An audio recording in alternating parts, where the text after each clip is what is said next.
Salut à tous, bienvenue sur les poteaux rentrants, l'émission de foot qui réunit des poteaux ayant une amitié de plus de 30 ans, ayant tous grandi ensemble dans la même ville dans le 95 à Franconville, ayant tous joué en même temps dans la même équipe.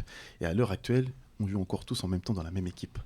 Alors, mes poteaux experts, comment vous allez, mes poteaux experts ? Très bien, Chris. Ça va ? Là, je vois déjà avant l'émission, ça fusionnait dans tous les sens. Donc là, j'ai dit, il faut faire une dédicace aujourd'hui parce que d'habitude, c'est Max qui réalise nos émissions, mais là, c'est Rob, les gars. Applaudissements pour Rob. Rob, c'est lui qui va piloter l'émission. Donc voilà, les gars, donc on est réunis autour de cette table. Je vais faire un petit tour de table avec des petites salutations. Donc là, il y a des revenants. Il y a notre revenant, les gars. Et lui, c'est dur à la voir. Mais on sait que dès qu'il est là, l'émission est partie comme quand on était sur le terrain. Moi, je me rappelle, j'étais à côté de lui. Il était côté gauche, moi, j'étais au centre. Il me regardait. Première action dans les matchs, tu te dis, bon, vas-y, première action, laisse-moi le temps de me réveiller. Lui, il me regarde, il me dit, oh, Chris, oh. Et Momo, ça fait 15 secondes, bah oui. Donc voilà, Momo, mon gars. Momo, comment tu vas ? Très bien. Il était là de la première, là. Ça fait longtemps, tu nous as manqué. Là. Ah, bah écoute, moi aussi, pareil. Ça me manquait de malade. Je suis content et fier d'être ici. Yes, on est là ensemble. Rabi, tranquille. Nickel, très bien. T'as vu, j'ai fait quand même ton quiz sans toi. L'intérim parfaitement. J'avais un peu de trac et tout ça et tout, mais bon, ça va. Nickel. Booba! Salut. Tranquille, on est là? Ça va, tranquille. Oui, on te connaît, t'es toujours tranquille, mais en 5 secondes. On va les démasquer! On sait. Dolu, Ludo, comment tu vas? Bah ça va super. Toi aussi, hein? Ouais, super. Là, t'étais en petite convalescence et tout ça. Super content de réintégrer l'équipe des poteaux rentrants. Et on est là et on n'oublie pas, hein, c'est lui qui a les royalties, c'est lui le nom les poteaux rentrants. Donc quand ça va péter, c'est lui, je devrais lui dire, bon écoute, Ludo, t'as vu, on partage les royalties, même si c'est en 80 ans. Le chèque est déjà blanc. Donc voilà, c'est lui la propriété intellectuelle du nom. C'est déjà signé. Donc, on continue le tour de table avec Jao Khao. Yes. Jao Khao, comment tu vas? Ça va très bien, je suis content d'être ici encore une fois. Ouais. Alors le plaisir de revoir un petit peu les potos qui n'étaient pas là la dernière fois. Yes. Je sens qu'aujourd'hui ça va être bien explosif, surtout avec tous les sujets qu'on a commencé déjà à débattre. Yes. Donc hâte de commencer. Ok, donc Jawed, il faut savoir, Jawed c'est le recordman. De nombre de vues sur une vidéo parce qu'il avait fait, donc il a le record, il a 600 000 vues, 700 000 vues dans le monde entier, il a fait une star en 10 secondes hein. Voilà, il a fait une petite comparaison et force est de constater qu'il avait raison. Jusqu'à aujourd'hui, Pogba, on ne le revoit pas sur les terrains. Et à l'époque, il revenait, il faisait une vidéo, il dansait comme ça en même temps préparatif et Jawed il me disait mais Pogba, c'est plus un joueur de foot. Jawed, il l'a marabouté. Voilà, ouais, et donc regardez la suite de carrière de Pogba, c'est dommage franchement, hein, mais bon. Voilà, donc 600-700 000 vues pour sa remarque à Jawed, c'est le recordman des poteaux rentrants. On va retrouver un autre joueur aujourd'hui à critiquer. Jacques Grealish, je dis rien. Donc voilà, et ensuite, donc là, ça me fait plaisir de le recevoir, c'est notre invité. Et la particularité de cet invité, c'est qu'il vient de Franconville. Vous voyez, à chaque fois quand je fais la présentation, Franconville 95, on a un vivier de ouf. C'est les potos, on a grandi ensemble. Lui, il vient là-bas, vers Montédour. Ceux qui savent, connaissent. Il est là aujourd'hui, il entreprend. Et on l'a invité pour ça. Il va nous parler justement de ce qu'il a mis en place, de son application Fanswave. Et aujourd'hui, on reçoit Fabien. Comment tu vas, Fabien ? Eh ben, je vais très bien. Merci pour cette introduction. Et je me réjouis de me retrouver avec vous et de revoir toutes ces têtes avec qui j'ai vécu tant d'émotions un peu plus jeune. Et c'est des souvenirs encore... indélébile. Quand je t'en parle, j'ai encore un frissons de poule. et franchement, voilà, super opportunité de venir de vous parler de ce que je fais et de découvrir ce que vous êtes devenus et dans un contexte sur des sujets qui animent tout le monde sur le foot. Donc, merci infiniment pour cette passe en profondeur. T'inquiète! Non, mais t'inquiète, on est ensemble. Et justement, c'est ce que je te dis à chaque fois et c'est ce que je dis à nous tous ici. Ce qu'on fait, bien sûr, on est là, on est entre nous, les potos rentrants et tout, mais c'est vraiment une cohérence parce qu'on arrive vraiment à se réunir et il y a des projets concrets. On connaît beaucoup de monde qui investissent dans le foot, qui sont professionnels, anciens pros, qui viennent de Franconville, de notre petite ville là-bas et tout. Et on fait cette émission pour nous et pour toutes ces personnes que l'on côtoie au quotidien et on va les ramener sur nos plateaux, justement, pour qu'ils nous partagent leur expérience. Et t'avoir là, franchement, c'est cool parce que tu fais des choses lourdes. De toute façon, tu vas nous parler de Fanswave, tu vas nous parler de Las Vegas. T'es parti à Las Vegas. Non, il a une bonne application, c'est vraiment cool ce qu'il fait et ça va changer. De toute façon, tu vas nous expliquer dans ta rubrique, ça va changer l'expérience supporter, en fait, on va dire. Donc, je fais un petit teaser. Ouais, T'inquiète, ne dis rien, t'inquiète. Voilà, j'ai un petit teaser. Tu auras ton petit moment pour nous développer ça. Donc voilà, j'ai fait le tour de table. Et vous me connaissez, c'est moi, Chris. On est là, on est ensemble, les poteaux rentrants. Donc les gars, est-ce qu'il y a des passes D? Comme ça, on enchaîne, il y a des passes D. Moi, j'aimerais bien faire la première passe D. Vas-y, Je Ludo. vais faire la première passe D déjà à tous les poteaux rentrants qui ne sont pas là. Voilà, je pense à Seba, Romain, Chine, que j'ai encore jamais vu sur Arnaud. le plateau. Grave. Arnaud. Voilà, on les embrasse tous et une passe D à mes collègues. Ok. Ma famille, Ok. voilà, comme d'habitude. Ça marche. Qui enchaîne? Moi, je fais une petite passe D à ma femme parce que j'aurais dû tondre la pelouse ce matin. Aïe, aïe, aïe! Nour, excuse-le! Ouais. Et donc, du coup, je le ferai cet après-midi parce que c'était prévu que je le fasse le matin. Donc voilà, c'est tout. Ok. Qui passe D? Moi, une petite passe D ou une grande passe D pour la ville de Franconville, encore une fois. Hein, on va pas faire du chauvinisme, mais bon, tu pourras aussi rebondir d'ailleurs là-dessus. Remercier la municipalité de Franconville et tout particulièrement le service des sports, Ok. du coup, qui a validé et accepté le petit tournoi Coupe du Monde organisé par des jeunes de Franconville Ouais, d'ailleurs, ok, ouais. et des alentours. Voilà. Ok, d'accord. Ouais, comme tu disais, c'est vrai que dans toutes les autres villes, c'est un peu genre Cergy et les Épinay, les trucs comme ça, c'est un peu commun. Et à Franconville, il n'y a jamais eu ça. Et donc là, c'est la première édition qu'ils font, quoi. Voilà, Coupe du monde des exactement. jeunes, des quartiers et tout ça et tout. Exactement, donc, Et tu voulais faire une dédicace à la municipalité. C'est vrai que quand les jeunes font des bons trucs, donc voilà, il faut encourager. Et c'est ce que Momo voilà, veut faire ça exactement. par rapport à cette passe D. Rabi. Moi, j'ai 2 passes D cette semaine. Ok. La première pour mon ami Benjamin Navet, qui vient de publier un livre qui s'appelle Je suis supporter du Paris Saint-Germain, en 2 tomes.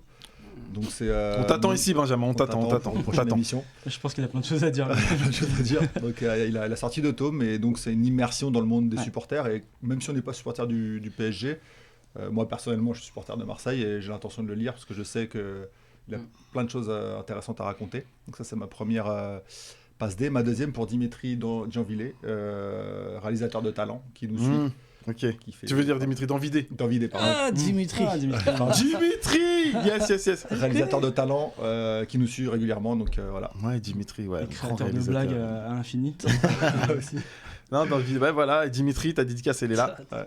Passe D. Bouba, une passe D ou pas? Oh, une passe D un peu à tous les gens qui participent avec moi à tous les événements. D'accord. Et une petite passe D, ça va être étonnant pour certains, mais à l'AS Sarcelles qui vient de monter en 17 nationaux. Donc, c'est le seul club de notre équipe, de notre département qui va participer au haut niveau.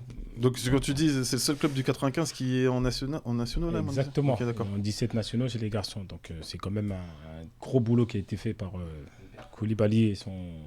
Mohamed Koulibaly. Donc il faut le dire, le nom c'est qui? C'est Mohamed Koulibaly. Donc Mohamed Koulibaly. Les coachs, les éducateurs. Voilà, dédicace à la toi, passe D.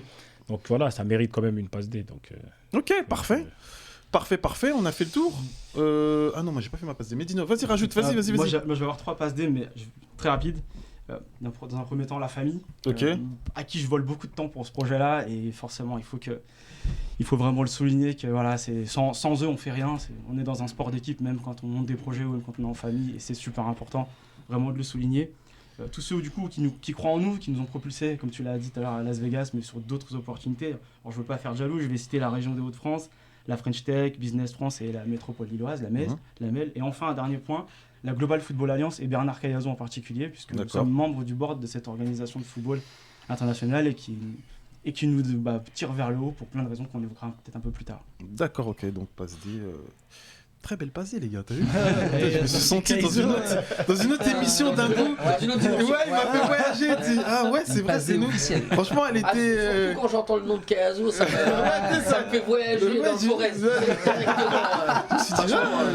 Merci pour cette passe D. Je t'en prie. Ah non, celle-là, elle était bien La placée. prochaine, on la fera en direct du chaudron. Ah ouais. Qui sait? Bernard, si tu nous regardes, Voilà, donc Si tu nous entends. si tu nous entends. belle passe D. Donc moi, passe D comme d'habitude, donc aux actionnaires majoritaires Claire et Jarreau. Donc voilà, Lingos Prod. Ensuite, deuxième passe D, et celle-là, c'est en direct pour Kinshasa. Voilà. Jules, l'ami d'enfance d'Aboubacar, donc de mon grand frère, il regarde cette émission en direct de Kinshasa. Il a dit, ouais, Chris, t'as fait ton émission. Donc, la passe D que je fais, elle est pour toi. Dédicace pour toi, Jules. Ensuite, deuxième passe D pour JP, il va se reconnaître. JP, grand amateur de sport, il nous suit. Donc, JP, toi-même, tu sais, hein, c'est mon beauf, JP. Voilà, JP, c'est mon beauf.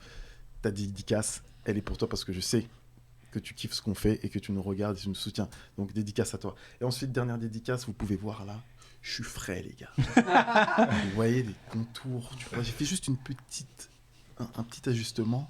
Donc, dédicace à Max Tafader. Max, toi-même, tu sais, Booba, donc il est soin. Franchement, ce mec-là, c'est sa petite dédicace. Il est coiffeur, barbeur, donc tout le monde, hein, c'est pas afro-barbeur. Il est barbeur pour tout le monde. Et quand tu vas chez lui, t'as même pas l'impression de te faire couper. Il prend sa tondeuse, tu t'assois et tu... Magnifique. Donc, il m'a fait un petit rafraîchissement. Toi-même, tu sais, donc ta dédicace, elle est à toi. Donc voilà, les dédicaces, c'est fini. Les gars, on va pouvoir rentrer dans le vif du sujet avec notre première partie. Donc Rob, s'il te plaît, envoie-nous notre première mi-temps, coup de gueule, coup de cœur.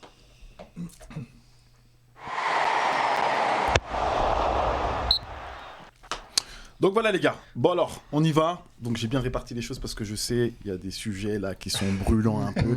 Donc on va aller crescendo tout en essayant de gérer le temps. Donc d'abord, moi, mon coup de cœur, enfin c'est pas mon coup de cœur, mais je veux qu'on parle parce que pour moi c'est un coup de cœur.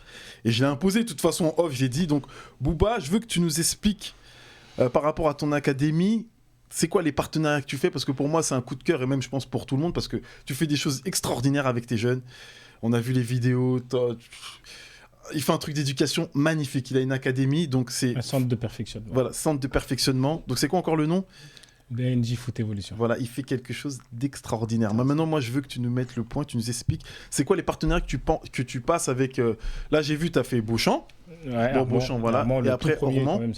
Ah, c'était Hermand le tout premier ? Exactement. Et il y en a d'autres qui vont arriver. D'accord. C'est quoi ces partenariats ? En quoi ils consistent, en fait ? Ils consistent pour l'intérêt général, quoi. Moi, j'ai un état d'esprit très banlieusard. Hein.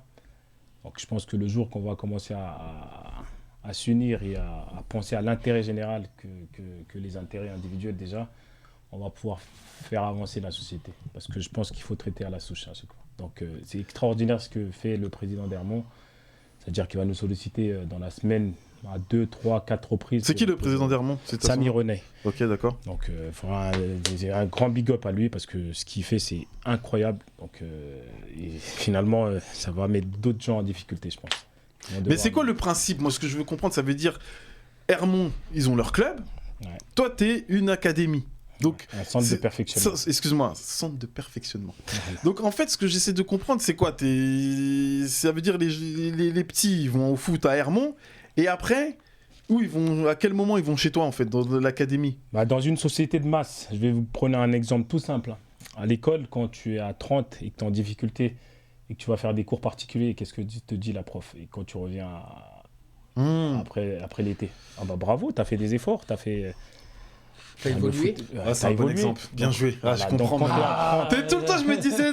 c'est bien de donner l'exemple en football, comme ça on comprend. Quand tu es à 30 dans une classe, pour un instituteur, c'est pas facile. On peut pas mettre tout le monde à égalité et traiter tout le monde pédagogiquement selon son rythme. On peut pas individualiser. Donc parce qu'on a un programme, il faut être dans le temps, tout ça. Le foot, c'est un peu pareil. On a les matchs, on a le collectif, mais sauf que c'est l'individu, la somme des individus qui font un collectif. Et moi, je m'attarde sur l'individu, sur ses expériences motrices. La tête, aujourd'hui, on a un recul quand même scientifique qui nous dit que tout est fait, tout est base de notre cerveau. On a les deux parties, on a la partie logique, on a la partie... émotionnel, et quand on arrive à allier les deux, c'est ce que je fais là, en croisant les bras. Après, ce qui est important dans ton rôle, dans ton travail, c'est de former des footballeurs, mais surtout de former des futurs hommes. Surtout des hommes. Voilà. On va l'aborder sur plein de problématiques de la société. Je pense que quand on veut traiter les choses, c'est par la source. Booba, tout le temps, tu lui parles d'un truc, Booba, c'est il faut aller traiter à la souche. Lui, il veut aller en dessous de la souche, en dessous de la racine. Mais non, mais je dis ça. À chaque fois, il nous dit ça. Mais c'est logique. Non, mais c'est du bon sens. Vas-y, tu veux rebondir, dis-moi. Comment ça fonctionne en fait ? Que tu donnais l'exemple, tu sais, du cours particulier, ouais. Voilà. Ça marche comment ? C'est des stages qui sont faits pendant les stages ou même tout au long de l'année. Moi, je suis pour le un petit peu tout le temps. D'accord, ok. Pas jamais trop d'un coup. Les stages, on a compris maintenant que c'est du loisir, généralement. Ouais. Donc ça vient se greffer comme si ça avait, par exemple, dans la semaine, un entraînement spécifique. Sur voilà, donc dans la semaine, c'est un accompagnement, c'est de lui faire comprendre que, attention, il y a l'équipe, c'est bien, vous avez gagné le match, c'est bien, mais où t'en es, toi, au niveau de tes expériences motrices et de tes acquisitions. Il faudrait je pense qu'il y ait des créneaux permanents. C'est un peu comme l'entraînement des gardiens. Il y a l'entraînement des gardiens au même cycle. J'imagine que c'est ce que à terme tu aimerais bien avoir. Parce que plus tu as du temps, plus tu peux travailler. Non, là, c'est le côté spécifique. Je veux dire, dans le club, on n'a plus le temps. Attention, j'ai été très dur avec eux à un moment donné. Mais avec eux qui voilà, avec nos associations, qui sont les clubs qui adhèrent à la FFF et qui font de la compétition. Aujourd'hui, ils font de la masse. Parce qu'on est à la course aux licences. Tout le monde est fier de dire j'ai 1700 licenciés, j'ai 1500 licenciés. Ouais, même toi, tu as 2 terrains. Tu fais oui. Comment tu fais? Tu as 2 terrains, tu as 5 équipes, mon gars. Comment tu fais? C'est bien la une, tout le monde s'intéresse à la une. Et c'est pour ça que ça engage que moi, ce que je dis là, c'est le joueur qui fait le club. Donc la somme de joueurs que tu vas réunir de qualité, ça va donner un Sarcelles aujourd'hui. Même si sans mettre en cause leur travail, parce que vous avez vu, c'est contradictoire. Et quand il faut dire les choses, il faut les dire. Et quand il faut féliciter, il faut le faire. Donc moi, je suis cette honnêteté, ça dérange beaucoup aussi. Donc. Et du coup, tu donnes l'exemple de Sarcelles. J'avais une question à te poser là-dessus. Est-ce que tu as déjà des retombées de cette méthode, de ce groupe de travail c'est très récent. C'est quelque chose qui a explosé en fait pendant le Covid.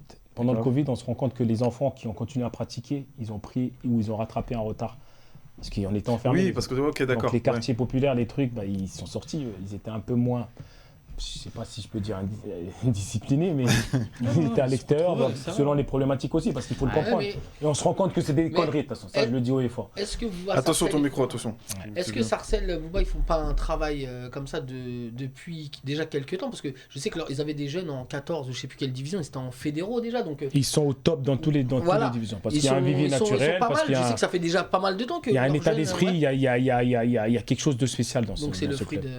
Après, c'est une grande ville, après, c'est une grande ville, c'est un club maintenant. Il y a les villes alentours qui alentour, c'est entre 9-3, c'est 9-3, 9-5. C'est pire que Cergy, parce que là-bas, ils ont le 9-3 qui est collé, ils peuvent avoir. Oui, mais prenez l'exemple qui arrive. Non, mais ce que je veux dire, c'est que quand je t'ai pris l'exemple de Cergy-Pontoise, c'est qu'après, tu as toutes les petites villes, Éragny, Jouy-le-Moutier, les villes qui viennent. Aujourd'hui, on en est là. On en est là aujourd'hui. Aujourd'hui, tout le monde veut se rassembler dans ces trucs-là. Mais moi, je dirais à un enfant de 7, 8, 9, 10 ans, reste à côté de chez toi. Et ce genre de centre de perfectionnement, ça peut leur permettre en fait de pouvoir pratiquer, que ce soit le mercredi et le dimanche, avec d'autres, en voyant que tu restes dans tes expériences motrices, dans tes acquisitions, et voilà. Mais du coup, ça demande un investissement en plus pour les parents. Parce que du coup, les parents, ils vont être dans le club, et après... Bien sûr, ils veulent tous que leur enfant... Et surtout, ils payent. Et on va dire clairement, comme sont les choses aujourd'hui, le foot, on disait que c'était le sport populaire. Avant, on disait que la licence, elle coûtait 150 €. Mais je vous jure, sincèrement, le foot coûte à un parent entre 5 et 10 000 € par an. Mais n'importe quoi, tu nous sors d'où, toi, tes 5 ou 10 000 €? Ça dépend. À nos invités, j'invite nos téléspectateurs à faire des recherches. Attends, t'as des crampons, c'est pas des crampons Prada. Ça fait 10 ans, moi, ma paire de prothèses. Ok, d'accord, moi j'ai 2 licenciés, j'ai 3 licenciés. Et je fais 300-500 km par semaine. Ouais, mais attends, tu vas voir que en fait, c'est pas la licence qui coûte cher. Oui, c'est tout l'investissement.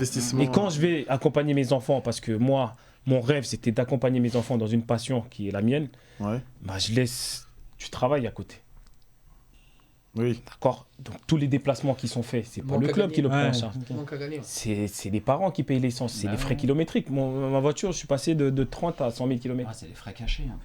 Et ces frais sont énormes. Les stages, on se rend compte, le centre de loisirs, tu le payes. Je suis pas là à dire il faut pas payer ou quoi que ce soit.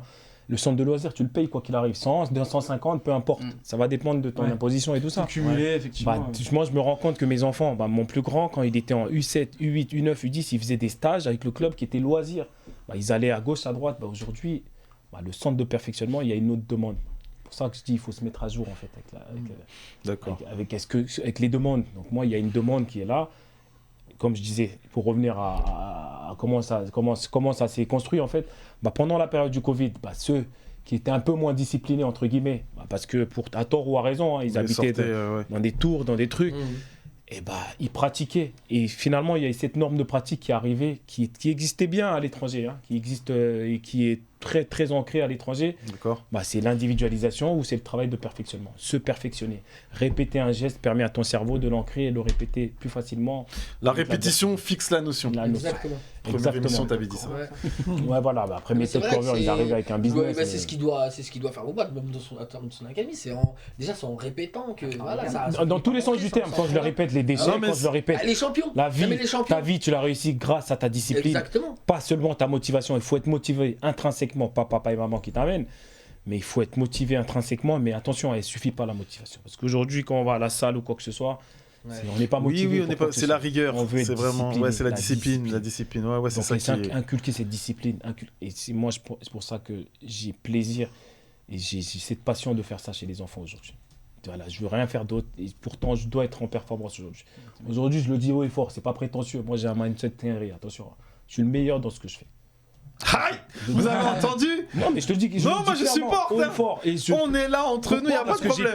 Non, il fait des choses incroyables. Je suis un autodidacte, je suis un enfant d'illettré, moi. Tout ce que j'ai appris, ce que je disais à l'aller, là, c'est par les erreurs. Des erreurs, j'en ai fait. Moi, ce que j'aime dans ce que tu viens de dire, c'est qu'il faut le croire déjà toi-même. Tu vois, moi, c'est ça que j'aime dans ta démarche. Attention, je dors pas, c'est ce que j'inculque aux enfants. Quand je leur dis, t'es le meilleur. Déjà, il faut commencer par ça. Et après, il y a tout le travail qui va avec. Et c'est pour ça, je leur dis tous les jours aussi. La confiance, tu veux que je te la donne la confiance, je te la donne pas la confiance. Parce que dans la vie, la confiance gagne là, par ta posture, par ta façon de t'exprimer. Écoutez ça s'il vous plaît, tous les téléspectateurs, écoutez ce qu'il est en train de dire. Gagne ta confiance, c'est là, et ça s'apprend dès le jeune âge. Et on a vu que l'âge d'or, la science te dit que l'âge d'or des acquisitions, c'est jusqu'à 12, 13, 14 ans. La science te dit que le cerveau, tu avais les deux parties que je disais tout à l'heure, c'est elles qui vont te permettre en fait de faire tout dans ta vie. Le logique et les émotions. Et si tu arrives à connecter les deux, ça fait de toi un tueur. Moi, je suis un tueur parce que j'ai appris, j'ai fait tellement de conneries. Attention, j'ai lutté contre le racisme, j'ai dit des bêtises pas possibles, j'ai fait des bêtises, je suis allé en boîte, j'ai fait ci, ça. J'ai tout fait pendant ma carrière. Toutes les bêtises. Tout ce qui est possible à faire. Donc moi j'ai appris après. Maintenant, aujourd'hui, je sais pourquoi j'ai pas fait la carrière, malgré les qualités intrinsèques. Non, mais c'est intéressant ce que tu dis, et surtout ça fait sens parce que du coup, en fait, en périphérie des clubs, lui, il se met comme centre de perfectionnement. Et c'est vrai que voilà, tu peux grandir dans Franconville, je sais pas où, Hermont, et tu as ton petit centre de perfectionnement. Et c'est sûr que les parents... Tu peux te réunir pendant les vacances. Moi, aujourd'hui, j'aimerais trop créer une synergie avec Sarcelles, par exemple. Mais ils voient en moi un danger parce que les licenciés, ils veulent les avoir pendant les vacances. Mon gars, vous les avez pendant 6 semaines. Après, c'est aussi un choix du joueur et de la famille. Hein. La famille fait le choix. Tu peux être un lien privilégié avec des centres de formation, des recruteurs. Pas forcément, je ne veux même pas aller jusque-là. Non, moi, je te dis que c'est la proximité. Quoi. C'est à un moment donné, quand tu as les acquisitions, ça, c'est ce que ne comprend pas notre société aujourd'hui. Que tu joues en D1, D2, D3, D4, R1, R2, R3. Mon gars, si tu as des qualités, tu seras vu. Donc, et les qualités et les acquisitions, si on affine tes expériences motrices, demain, tu seras vu. Et quand tu seras vu, les mecs qui ont des outils pour juger de tes acquisitions, ils vont te prendre. Peu importe l'équipe avec qui tu joues. C'est que de la logique. Ok, d'accord. Globalement, c'est un projet porteur d'espoir parce que ça donne justement une autre dynamique à n'importe quel joueur lambda amateur. Oui. C'est surtout que moi, moi, ce que je vois, c'est surtout que c'est vrai que maintenant les parents, ils veulent tous que leurs enfants soient des Mbappé, des. Oui, ça répond à une demande de ouf. Et dans sa démarche, moi, ce que j'aime bien, c'est que il faut pas non plus que les parents se perdent aussi, parce que si les parents se perdent, les enfants.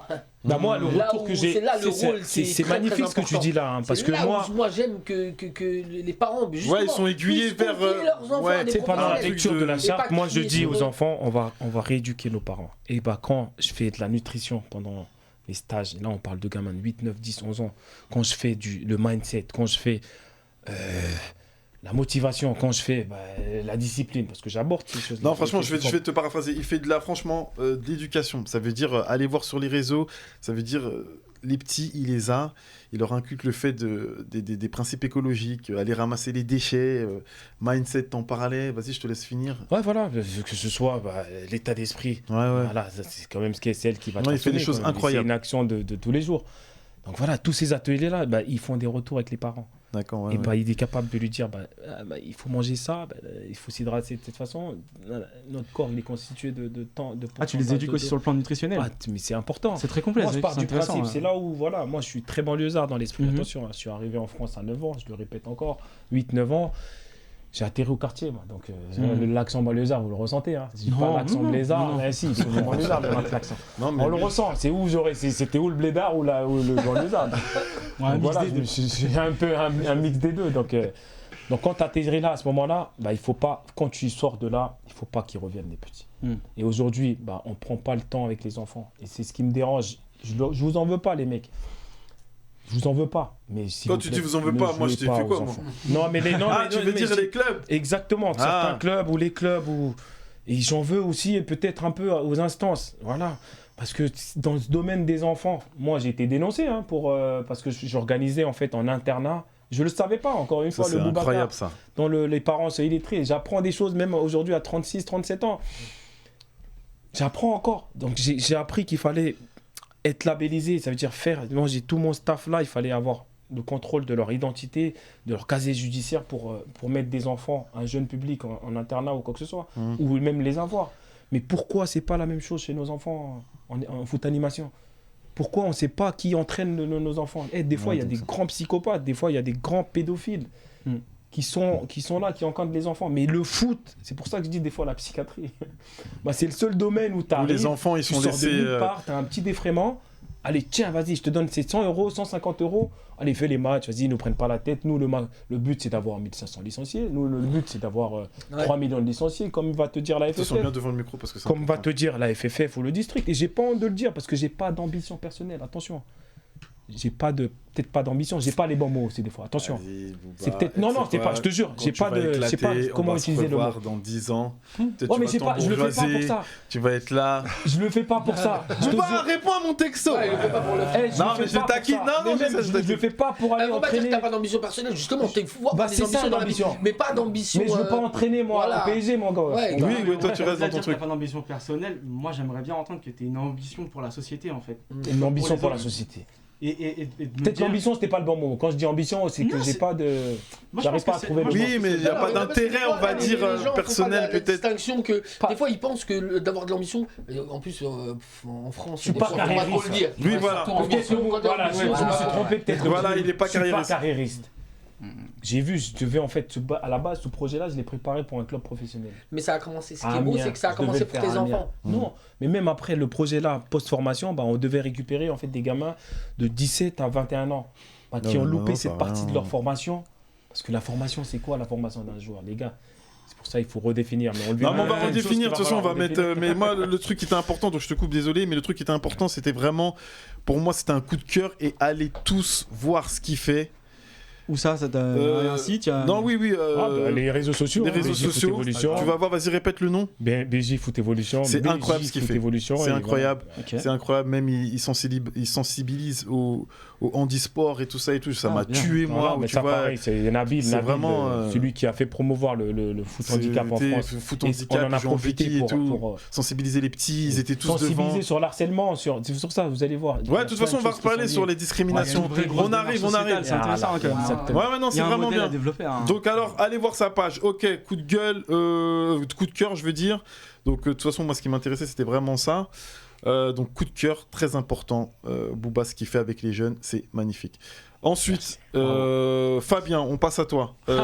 Dis-moi, quel est ton coup de cœur? Moi, j'ai un coup de cœur qui est en même temps une transition vers un coup de gueule. Vas-y. Par la suite.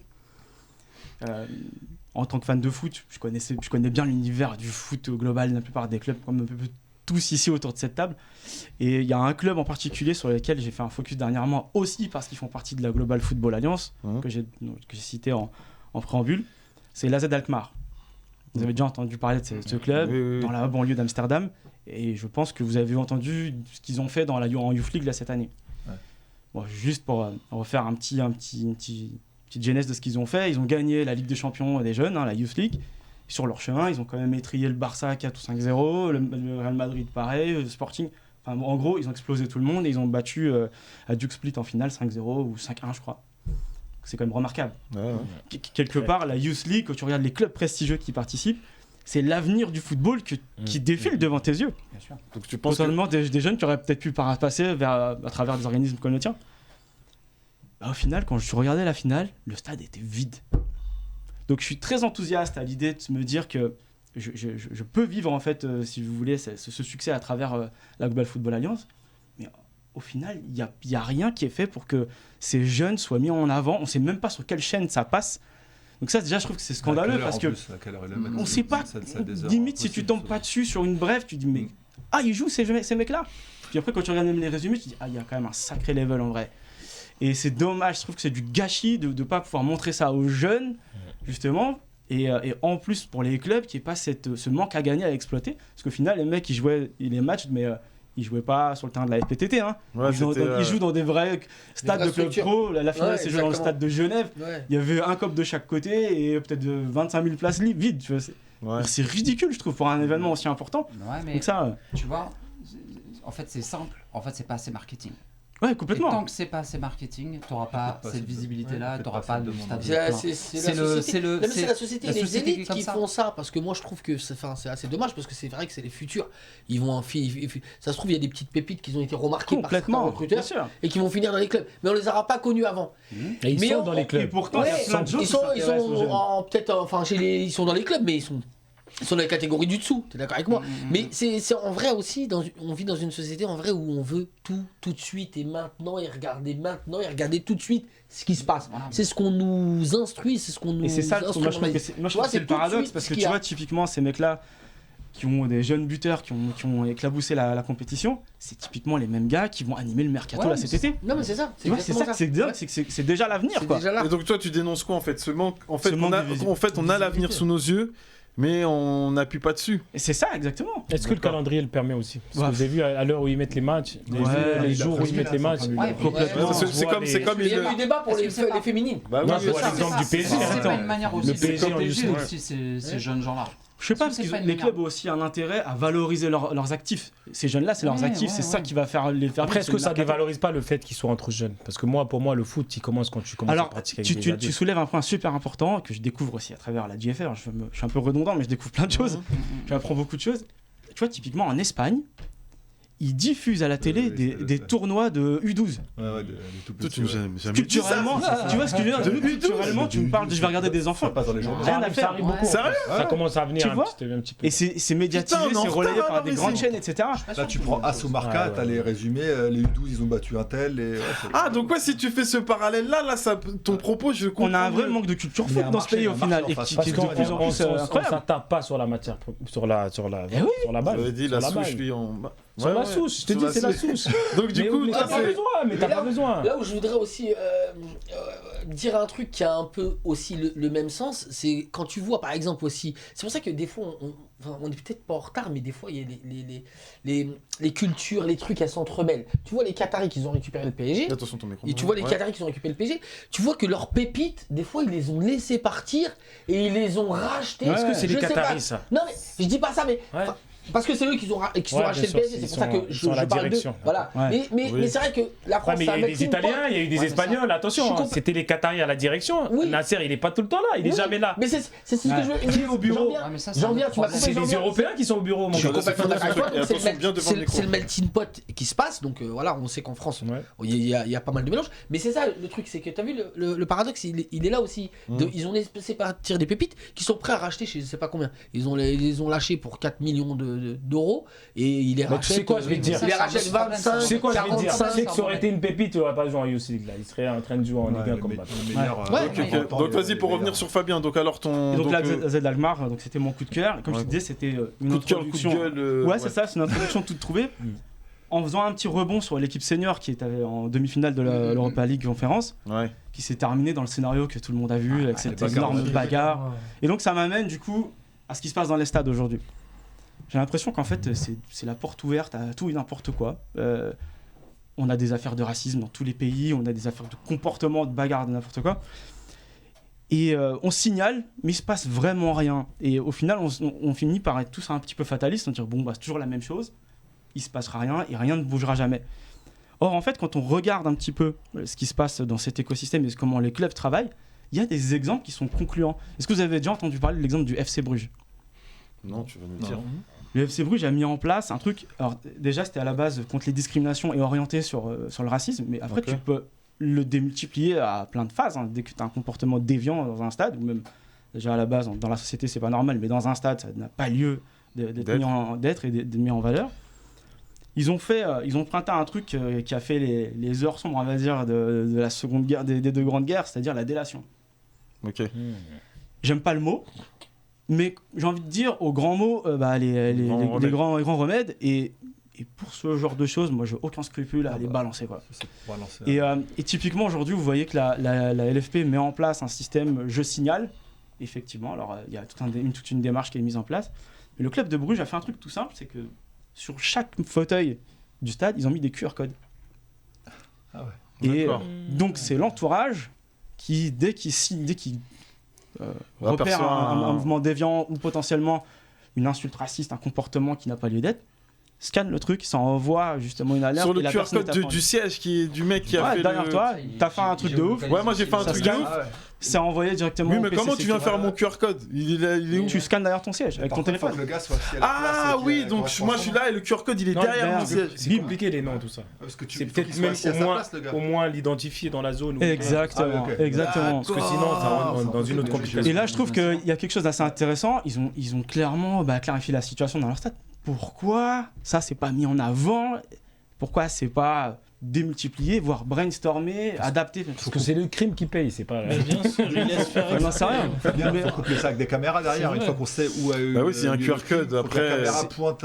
Exactement. Je pense qu'à partir du moment où les mecs vont géolocaliser, c'est très simple. T'as un siège, ils regardent les caméras, ils vont voir. Et typiquement, tu vois, c'est aussi des choses que nous on veut expérimenter à travers notre appli, parce que tout ça, ça reste de la data. D'accord. Et c'est l'opportunité à travers la GFA d'être en contact avec ces clubs, de faire des tests, d'itérer, brainstormer.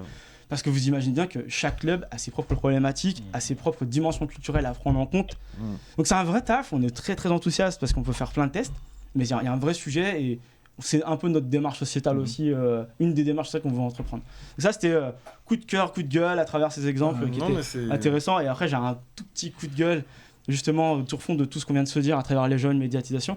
Je sais pas si vous avez vu passer ça, mais la Coupe du Monde féminine qui va avoir lieu, elle a toujours pas trouvé de diffuseur. Moi je kiffe le football féminin. C'est quand même dingue. Tu kiffes pas, Mandine Henry, y a pas, même je sais pas pour la prochaine Coupe du Monde. Ouais, y a pas de diffuseur. Toujours pas. Moi j'ai une chaîne mais y a pas beaucoup de followers. C'est fou quand même.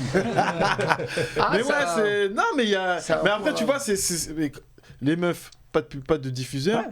Là, il y a la Coupe du Monde U20 sur l'équipe 21. C'est pas trop regardé. Ouais, c'est que du replay. Tu regardes les matchs. Non, mais ils mettent des directs et tout. Donc c'est vrai que. T'as raison. Oui. Mais après, c'est vrai que c'est difficile aussi de. T'imagines, dans ce pays-là, on a une culture différente. Après, ramener encore le foot des Youth League et tout, ça va être compliqué. Mais bon, en tout cas, ça a le mérite de faire un parallèle avec l'Espagne. L'Espagnol, Rabi, tu nous as même pas dit que les mecs à 12 ans, ils pouvaient se dire Maman, mets là la télévision. Mais il peut pas tout soulever, Xavier. Il soulève déjà des points. Il soulève pas mal déjà d'informations. À chaque fois, on en apprend. Mais ouais, c'est vrai. Ok, d'accord. Donc, alors, du coup, je serai mi-juin au tournoi organisé par Villarreal de U12. Ah, le fameux là, ouais. Ah, c'est super. Donc, ok, on a fait le tour de coup de cœur, coup de gueule. Donc c'était très intéressant le truc de QR code. Au moins ça apporte vraiment des solutions et moi c'est ce que je retiens vraiment. Après ça donne de la matière à brainstormer. La limite c'est ce que tu as dans la tête quoi. Ouais. Tous les moyens sont bons pour arrêter ça. Donc, non mais FC Bruges donc chapeau les gars en tout cas. Donc alors on continue, on fait le tour. Donc là je vais coupler un peu parce que je sais que c'est un peu les mêmes coups de cœur. Enfin non, t'as changé quand même, mais je pense que tu vas rebondir. Mais moi je te donne la parole parce que je voulais qu'on parle de Man City. Ouais, exactement. Donc dis-moi ton coup de cœur par rapport à Man City. Moi ce que j'aime c'est que ça fait pas mal de temps qu'il développe un assez beau jeu. En même temps quand tu vois qui a la tête autant propriétaire qu'entraîneur, tu vois que exactement, tu vois qu'il y a de l'argent et il y a du travail parce que c'est vrai que Pep Guardiola, faut dire la vérité, il est bon dans ce domaine. Mais ce que j'aime d'autant plus c'est qu'il gagne en fait là. Donc il survolait leur championnat. Quand tu survoles le championnat et que t'as des moyens financiers, on sait que ça aide, ça fait pas tout les moyens financiers.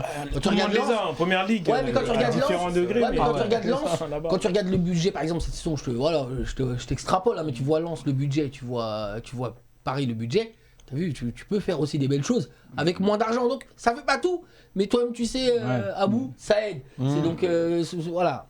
Donc jusqu'ici, il n'y a pas de problème. De mémoire, pour rebondir sur ce que tu disais, avant même l'arrivée des Qataris par exemple, je crois que le dernier de Première Ligue avait un budget largement supérieur que le leader de Ligue 1 par exemple. Le meilleur joueur de Ligue 1. Mais ils devaient combattre comme des équipes. Voilà. Mais là, ça gagne. En fait, et j'aime quand ça gagne. Ils survolent pas que leur championnat. Là ils sont. Bah, on va survoler parce qu'il y avait Arsenal quand même qui était. Oui. Mais en fait, je veux dire au niveau du jeu, tu vois qu'il y a une différence. Exactement. Et puis non, moi j'aime quand une équipe elle joue bien et elle gagne. Parce que souvent on entend, tu sais, les expressions qui disent la guerre, tu sais, faut la gagner. Même si tu t'es bien battu, mais tu l'as perdu, on retiendra que tu l'as perdu. Ouais. Et pareil, pour moi, dans un tournoi, il dans des matchs, il a pas gagné. La Ligue des Champions. Ouais, exactement. Il a pas gagné, mais il est en finale. Déjà, On a vu qu'il passe. On a vu que rien n'est joué. Non, mais rien n'est joué. Dans une finale. Je sais pas ce qu'ils font là. Tu connais l'expression. Une finale, ça se gagne. C'est vrai que ça. Je crois qu'ils sont en finale aussi de la Coupe en Angleterre. Donc voilà, j'espère, en tout cas franchement j'espère, parce que pour moi il le mérite, même sans rien retirer à l'Inter de Milan. J'aimerais quand même que Man City passe encore. Donc au PSG, il faudrait qu'on prenne Guardiola quoi en gros. Pas forcément. Moi pour rebondir, moi j'ai toujours dit et je le répète, et voilà, on va me prendre pour un fou, mais peut-être qu'après les choses changeront. Pour moi le réel problème au PSG c'est Nasser. Nasser qui est, voilà exactement. Non mais Nasser, pourquoi Nasser? Parce que je le répète et je fais que cesser de le répéter. Il est trop proche, il est trop proche. Tu n'as rien à foutre dans un vestiaire. Ton truc c'est pas des présidents sont dans les vestiaires. Non mais non, lui il est trop dans le vestiaire. Attention, il est trop dans la proximité. J'ai dit un truc contradictoire tout à l'heure. PSG aussi il gagne. Parce que City il a gagné, on attend qu'il gagne la Ligue. Mais voilà. Mais c'est la proximité. C'est la proximité.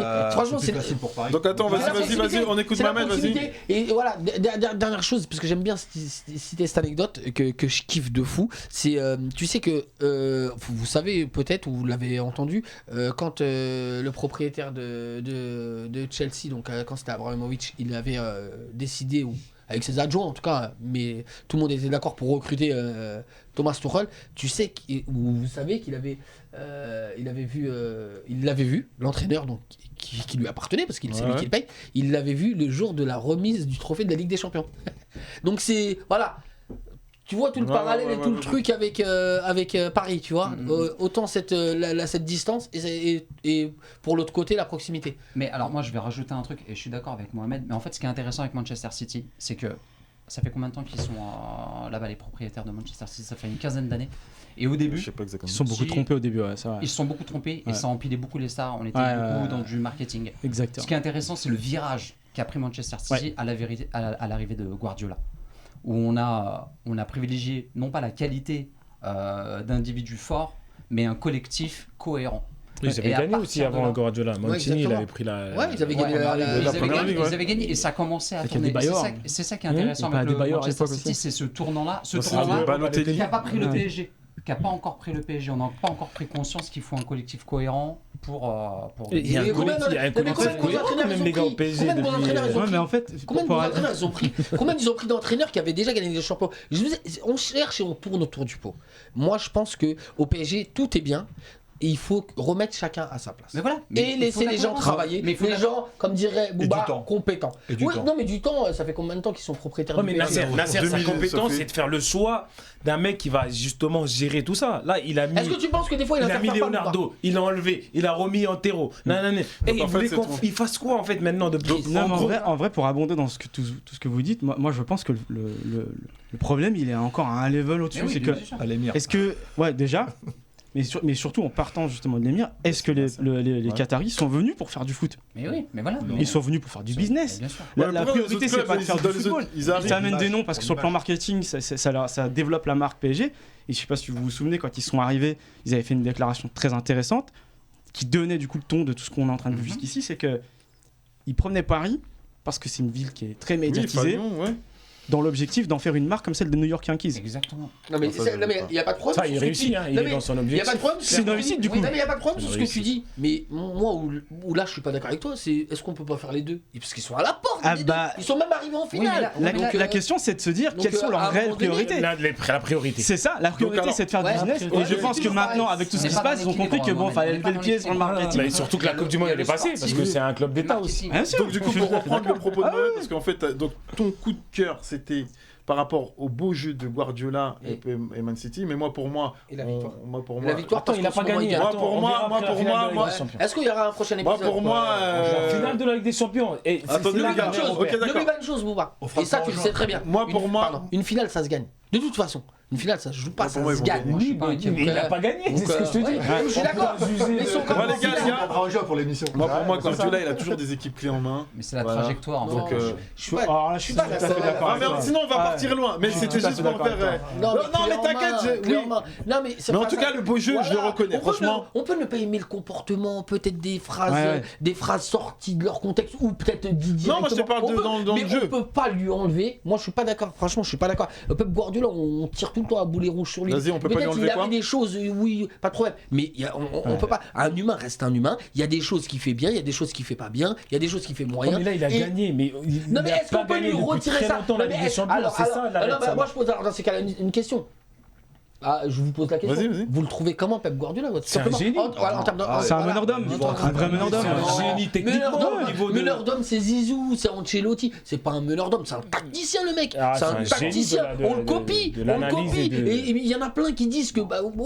Je regarde ce que Pep Guardiola il a fait. Je fais la même chose. Attention, je te rejoins, je suis fan. Mais je te dis, on en reparlera après la finale. Ah ouais, je suis complètement d'accord. Il y a toujours en fait un élément, c'est avec quel effectif quoi. Une finale, ça se gagne. Non mais si la vérité à l'Inter, par contre, je suis sûr que tu vois Guardiola entraîner une équipe, tu vois direct le style de jeu. Ça, son empreinte, c'est ce qui moi, c'est ce que je respecte chez lui, son empreinte. Ça, c'est vrai. Je suis complètement d'accord. Donc du coup, coup de cœur, c'était ça, et le coup de gueule, c'était parce que t'as fait un coup de gueule en fait déguisé. C'était plus en fait sur Paris et le fait que Nasser il vienne dépasser. Après, trop d'ingérence, c'est ce que je voulais dire. Bien sûr, trop d'ingérence, trop de proximité, trop de. Ça tue, ami, t'es président, donc t'es président. Quand t'es président, les joueurs ne sont pas tes amis. Tu peux avoir plus ou moins d'affection pour les joueurs et tout, y a pas de problème, mais ce ne sont pas tes amis. Mais ce que tu dis, c'est très important parce que j'avais regardé aussi justement Zach en roue libre. J'aime bien ce que tu fais, ton émission, et il avait invité Nasri. Ouais. C'est ça. Et il disait que oui, le président là-bas, tu le vois même pas. Ah oui. Il dit rien, chacun à sa place, il met des gens pour gérer. Et tu n'entends pas. Il pourrait faire le mec, il appelle. Exactement. Je peux poser une question simple. Qui autour de cette table connaît le nom du président de City? Non, ouais. Non, mais c'est ça. Parce que non, on connaît même pas le propriétaire, parce que ce que je pense aussi, parce qu'attention, je veux pas tirer non plus sur Nasser à boulet rouge. Tire, qu'est-ce qu'il y a? Non, ici, c'est le poteau rentrant. On sait très bien, nous, ça tire ici. Je veux pas avoir de problème. Mais je pense ça tire. Ça tire comme sur WhatsApp. Sur WhatsApp, ça tire. Mais je pense que des fois, Bouba, et tu dois être bien placé aussi pour le savoir, des fois, à contrario, à force de vouloir bien faire, on peut des fois mal faire. Est-ce que Nasser, c'est pas ça? Peut-être qu'il veut bien faire et bien faire partout. Parce que c'est vrai que les choses au PSG, il faut dire que la vérité, elles sont belles. Ça brille. Le club, il est beau. Le club, il est riche. Ils ont plein de choses. Ils ont des très très bons joueurs. Objectif, c'est tout. C'est la Ligue des Champions. Voilà. Sinon, tout le reste, c'est des actes. Et peut-être que des fois. Il manque une cache à gauche. Mais des fois, c'est ça. Et c'est quand il sera peut-être emmuré qu'il a de vouloir tout faire et bien faire, des fois. Tu fais pas bien. Exactement. C'est comme les services, des fois, Bouba. Qui est-ce autour de cette table, des fois, n'a pas voulu rendre service? Donc, quand tu veux rendre service, c'est que tu veux bien faire. Ouais, mais après ça retombe dessus, les répercussions. Je finirai sur ça. Ok, d'accord, ça marche. Donc, allez, on enchaîne direct sur toi, Ludo, ton coup de cœur. J'aime bien ce coup de cœur en plus. C'est sur les entraîneurs. En fait, moi, c'est sur la résurrection sur le plan continental de Mourinho. Parce qu'on le souligne pas. Parce qu'on le souligne pas. Il a un effectif à la Roma qui est super moyen. Alors il y a El Shaarawy, alors je le connais pas. Alors citez-moi un nom d'un joueur de l'AS Roma. Dybala. Moi je veux dire toute l'équipe. Dybala, toute l'équipe. Dis-moi toute l'équipe. Moi je sais que c'est quand même très moyen et je sais qu'il est un peu en bisbille avec ses dirigeants parce que voilà. Ils ont dépensé que 7 millions je crois. En fait il considère Mourinho qu'il n'est pas du tout armé pour et le Scudetto et la Coupe d'Europe. Mais malgré tout, Il a gagné un parcours plus qu'honorable. La Conference League l'année dernière. C'est une compétition moyenne. Cette année, équipe moyenne qui joue une compétition moyenne. Oui, mais. Non, vas-y, te laisse pas te perturber parce que on sait, lui, vas-y, continue. Moi, j'aime ce propos. Parce que tu vois, il revient de loin. Mais il revient de loin. C'est un gars qui a été placardisé, bon, tout seul, grand entraîneur, grand manager, mais aussi grand ego, ce qui lui a apporté énormément de défauts. Son passage à Porto, l'Inter de Milan, magnifique. Real Madrid moyen. Beau quand même. Beau. Mais tu sentais qu'il était dans la pente descendante. Il a avec le Barça de Guardiola qui était. Exactement. C'est ça. Il a appliqué une Liga quand même. C'est ça. Ouais, en fait, il y avait deux cultures de management qui s'entrechoquaient. C'était les deux au Barça en formation. Et c'était compliqué. Ensuite, Manchester. Bon, il a gagné des titres. Tottenham, catastrophique. Creux de la vague. Et là, il revient avec un AS Roma moyen en championnat. Il galère un peu, mais sur le plan continental, je voulais souligner. En gros, il kiffe Mourinho. C'est son coup de cœur. C'est même pas qu'il kiffe, mais on voit qu'il revient sur la scène. Moi, je comprends. C'est qu'en fait, si tu veux, ce gars-là. Ah, c'est un Portugais. Ah, il compte pas. C'est qu'en fait, il est sorti du cercle des grands entraîneurs et qu'aujourd'hui, il revient. On entend encore aujourd'hui. Mais non, mais avec l'Europa League. Avec la conférence League là. Mais oui, mais une invention encore pour. Tu vois, et tu vois, ça, cette mentalité-là, tu vois, c'est avec cette mentalité-là qu'en France, on gagnera jamais rien. En considérant que c'est des petites. En vérité, c'est pas. C'est pour ça qu'ils se font taper par moi. Un entraîneur du calibre de Mourinho. Tu gagnes la conférence, c'est pas quoi, avec l'AS Rome qui est un club historique quand même. Ouais, mais c'est un historique. Mais avec son adjoute split ou. Oui, non mais parce que attention, il a des joueurs quand même, il faut pas. Il a des joueurs, mais bon, c'est quand même globalement moyen. Et c'est la Roma. Quand tu joues à l'Olympico, c'est quand même un club historique. Oui, ouais, mais laissez-lui deux son coup de cœur. Mon gars, c'est son coup de cœur. Je vais le minimiser après. Ok, on n'a pas donc vas-y. Il minimise, je maximise. Vas-y, donc vas-y. Voilà, résume le truc. Moi, mon coup de cœur, c'est le retour de notre cher Mourinho sur le plan continental, qui est, je pense, intéressant. Dont on parle de lui peut-être au PSG. Voilà. Et même au Real. Oui, mais du coup, c'est ça son retour. C'est l'homme qu'il faut au PSG, moi perso. Et même au Real. Ah ouais. D'accord. Vas-y donc. Et même au Real, on le cite pour la succession d'Ancelotti. Bon, après, c'est les journalistes espagnols. Donc voilà. On peut mettre de la discipline au PSG. Donc le gars qui va venir avec sa discipline, il va demander à Mbappé de défendre aussi pas. On verra si. Ouais, mais soyez cohérents, vous nous parlez de Kiki de Bondy. Kiki de Bondy, c'est le chef. Et tu veux ramener un chef qui veut jouer le chef par rapport au chef? Mais non, les gars, on a un chef sur un bateau. Il y a un seul capitaine sur un bateau. Ouais, mais il peut pas être joueur aussi. Qui veut venir comme entraîneur et gagne nous la Ligue des Champions? C'est tout. Mbappé sera au Real quand il va arriver. Tu fais venir un dictateur en play. Donc du coup, ton coup de. Une personnalité comme Mourinho, je pense que tu l'oublies pas, c'est quelqu'un d'hyper clivant. C'est soit quelqu'un que t'aimes beaucoup, ou soit quelqu'un que tu détestes, manifestement. Non, pas du tout. Moi, je suis plus Guardiola. Je le dis haut et fort. Non, mais je suis plutôt Guardiola. Je suis pas plus. Mais moi aussi, je suis aussi Guardiola. Mais moi, je veux juste noter le fait que Mourinho il se bat et que le gars est là, il est en place, il gagne et voilà, c'est pas impossible. C'est pas championnat, je crois que c'est 6ème, mais grâce aussi à la Juve qui a pris 10 points, voilà, qui a pris 10 points. Et ils sont à 20 points, je crois qu'ils sont à vingtaine de points de Naples qui est très largement au-dessus, mais malgré tout, un finaliste de Ligue Europa qui est censé être 8ème de ton championnat, c'est quand même une perf. T'es capable de nous citer 5 joueurs de Naples? Ouais, Osimhen. Osimhen. Ouais, non, mais Osimhen, les gars. Tu es capable de nous citer 5 joueurs de Naples? Ouais, tu peux les citer, Osimhen, t'as. Il y a Gvar sur la gauche. Naples. Pour le contraste, en fait. Ah oui, ok. Oui, moi il y a Osimhen, il y a comment il s'appelle Zambo Anguissa là, lui là, ouais. Il y a comment il s'appelle le Maradona des Carpates. Ouais. C'est toujours pas les noms. Ouais, moi je suis en 3. Ouais, mais parce que son nom il est dur à dire. Ouais, il est vraiment dur. Moi j'ai à 3 les gars. Donc ok. Oui bon, après l'idée c'est pas non plus de comparer des effectifs, c'est de dire qu'avec un effectif moyen, je trouve que quand même il performe quand même pas mal. Et que voilà, il revient sur le devant de la scène, je trouve ça. De toute façon, le coup de cœur, c'était vraiment. Voilà. Il revient, franchement, on entend plus parler de lui. Il pas récupéré une Roma de façon. Ouais, c'est pour ça. Aussi, moi je te rejoins toi et je rejoins aussi Bouba pour dire qu'il avait récupéré une équipe moyenne, donc il est là où il est en vrai. Ouais, c'est résultat moyen. Mais il a aussi des résultats avec l'équipe qu'il a. Après, c'est ce qu'il a dit Bouba. Oui, t'avais une équipe moyenne, tu t'attendais à quoi? Oui, mais c'est quand même des résultats sur le justement. Moi, avec une équipe moyenne, tu vois, si avec cette équipe moyenne-là, il aurait terminé dans les 2-3 premiers ou il aurait fait un parcours. C'est pour ça que je vous dis que je rejoins tous les deux. Parce qu'il était direct en conférence. J'enlève rien. La Roma, c'était quoi? Ils étaient direct en conférence ou ils ont été reversés? Non, c'est pas reversé, je crois pas. Non, c'était directement. C'est pour ça que je te dis qu'il récupère une équipe. Voilà, Roma, on va pas dire aux abois. Mais non, c'est pas aux abois, mais c'est pas un effectif de Ligue des Champions. Je sais même pas si c'était top 5. C'est pas un effectif de Ligue des Champions. La Roma.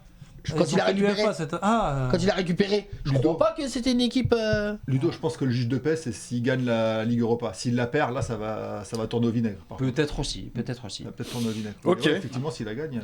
Donc alors on a ton coup de cœur. Ok, ça passe. On est d'accord. Donc Mourinho au premier plan. Donc ensuite. J'aime bien.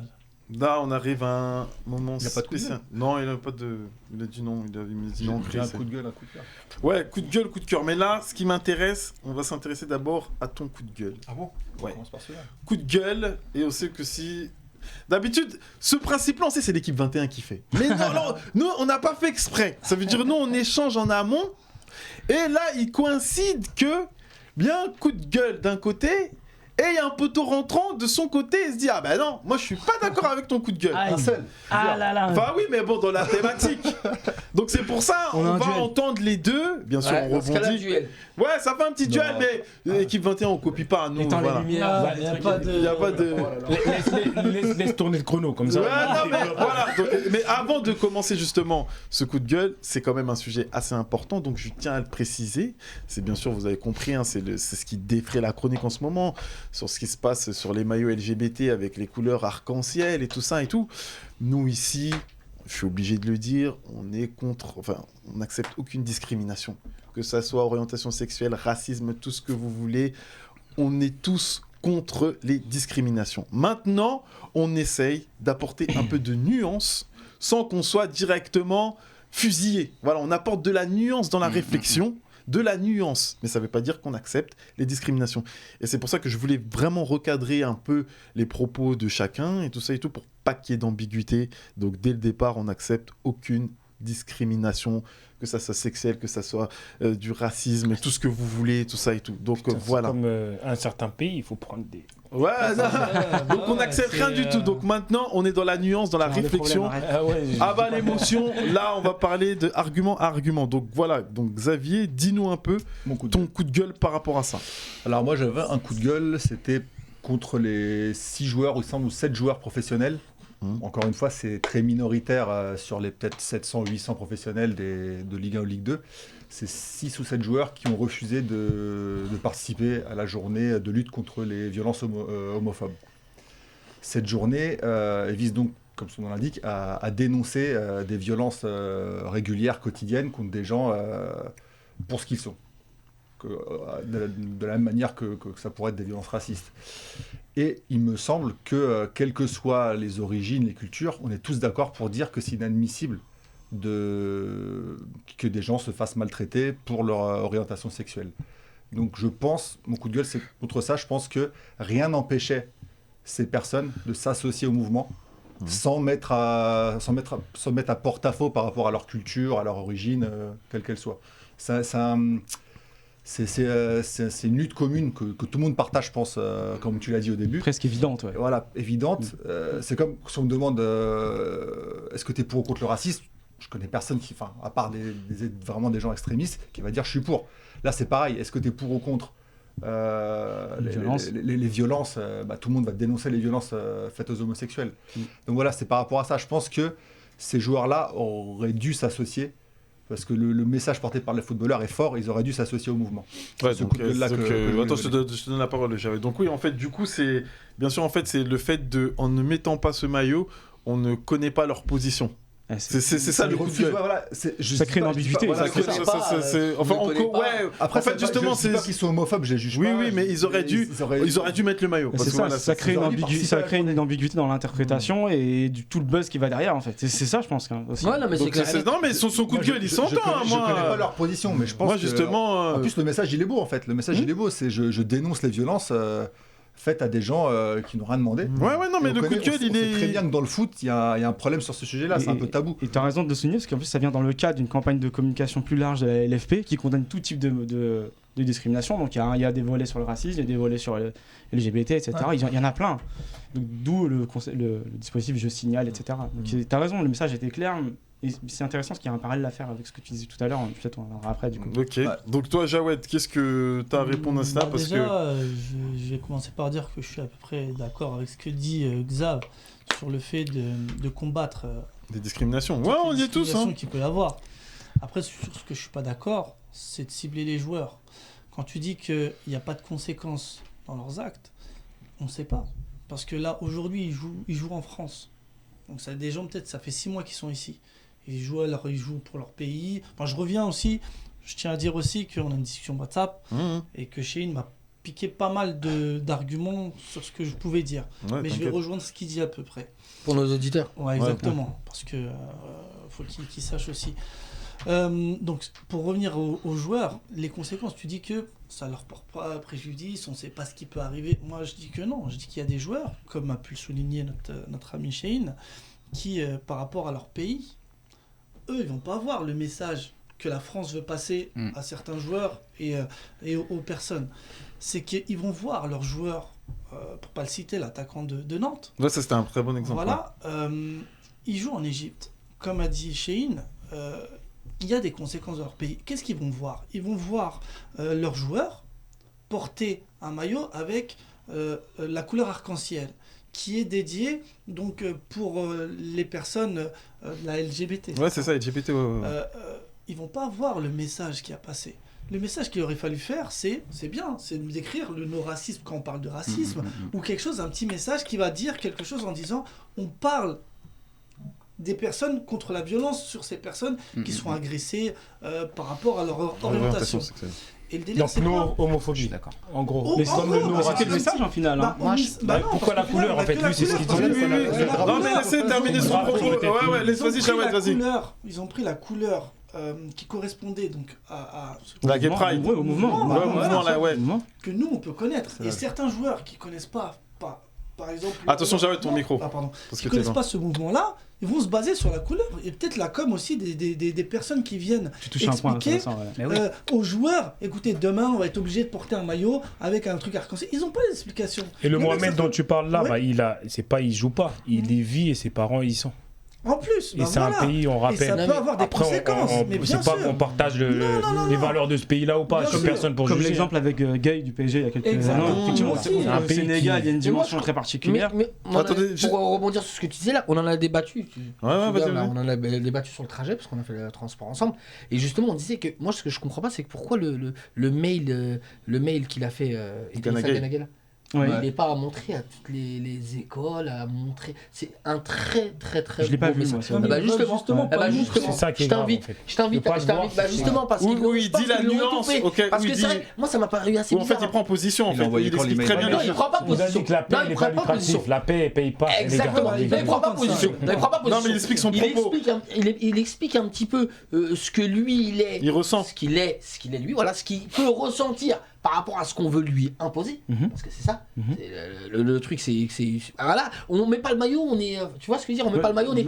Mais moi, je vais aller un peu plus. Moi, voilà, après tu rebondiras sur ça. Mais moi, je vais aller plus loin sur le sujet. Ce que je comprends pas, c'est que c'est des faits de société.